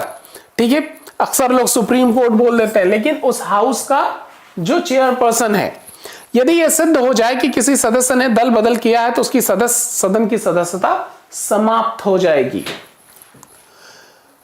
इसके अतिरिक्त ऐसे दल बदलू को किसी भी राजनीतिक पद जैसे मंत्री के लिए अयोग्य घोषित कर दिया जाता है। दल बदल क्या है? यदि कोई सदस्य अपने दल के नेतृत्व के आदेश के बावजूद सदन में उपस्थित न हो या दल के निर्देश के विपरीत सदन में मतदान करे अथवा स्वेच्छा से दल की सदस्यता से त्याग पत्र दे दे तो उसे दल बदल कहते हैं। ठीक है, विगत 20 वर्षों का अनुभव बताता है कि दल बदल निरोधक कानून दल बदल को रोकने में सफल नहीं हुआ है। ठीक है, ये चैलेंजेस हैं, ये चुनौतियां हैं, ये सब भी जानना। सोचिए सरकार की किताबें और सरकार की कमियों को हाईलाइट करती, सीखना चाहिए आप लोगों को। लेकिन इसने किसी दल के प्रधान नेता और अध्यक्षों को विधायिका के सदस्यों के विरुद्ध अतिरिक्त शक्तियां प्रदान की हैं। ठीक है, जाहिर है कि अब विधायिका के पास इस कानून की वजह से शक्ति तो खैर आ ही गई है। अब फाइनली क्या कंक्लूजन क्या है इसका? कंक्लूजन ये है कि आपने संसद की कार्यवाही को टेलीविजन पर आंखों देखा प्रसारण देखा है, लाइव टेलीकास्ट जिसको कहते हैं आपको सदन में इंद्रधनुष की तरह रंग बिरंगी वेशभूषाएं दिखाई देंगी जो देश के विभिन्न क्षेत्रों का प्रतिनिधित्व करती हैं। सदन की कार्यवाही के दौरान सदस्य विभिन्न भाषाएं बोलते हैं और वे विभिन्न जाति धर्म और संप्रदायों से आते हैं। वे प्रायः एक दूसरे का प्रबल विरोध करते हैं। अनेक अवसरों पर ऐसा लगता है कि वे देश का समय और धन बर्बाद कर रहे हैं। लेकिन पीछे इस अध्याय में आपने देखा कि यही सांसद कार्यपालिका को प्रभावी ढंग से नियंत्रित भी कर सकते हैं। वे हमारे समाज के विभिन्न वर्गों के हितों की भी अभिव्यक्ति कर सकते हैं। अपनी खास बनावट के कारण संसद सरकार के सभी अंगों में सबसे ज्यादा प्रतिनिधित्वक है। संसद में विभिन्न सामाजिक पृष्ठभूमि वाले सदस्यों की मौजूदगी होती है। इससे संसद ज्यादा प्रतिनिधित्वक हो जाता है। इस कारण संसद जनता की इच्छाओं के अनुरूप चलती है और जनता की आकांक्षाओं के प्रति संवेदनशील होकर काम करती है। संसदीय लोकतंत्र में जनता की इच्छाओं का प्रतिनिधित्व करने वाली यह विधायिका अत्यंत शक्तिशाली और उत्तरदायी संस्था है। यही संसद की लोकतांत्रिक शक्ति का आधार है।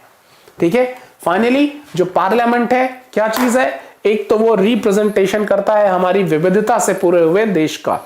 ठीक है, अलग अलग विविधताओं से भरे हुए इस देश के हर समुदाय हर वर्ग का प्रतिनिधित्व लोग संसद के माध्यम से हो जाता है। ये कार्यपालिका पर नियंत्रण रखती है, ये स्वयं पर नियंत्रण रखती है, ये जनता के हितों को सुनिश्चित करती है, ये राज्य की कार्यप्रणालियों को सुनिश्चित करती है। तो ये बड़ा महत्वपूर्ण रोल इस पार्लियामेंट का है जो आप लेजिस्लेटिव अथॉरिटी के रूप में आप इसको पढ़ते हैं। और ये बहुत ही महत्वपूर्ण योगदान है हमारे जो देश की व्यवस्था है उसमें। हमारी जो संसदीय व्यवस्था है अभी तक देश को जिस उन्नति पर पहुंचाया है उसमें इस व्यवस्था का बड़ा कंट्रीब्यूशन है। नो डाउट कुछ चैलेंजेस भी हैं और उन चैलेंजेस के लिए हमारी आपकी भी जिम्मेदारी बनती है एक जनता के रूप में।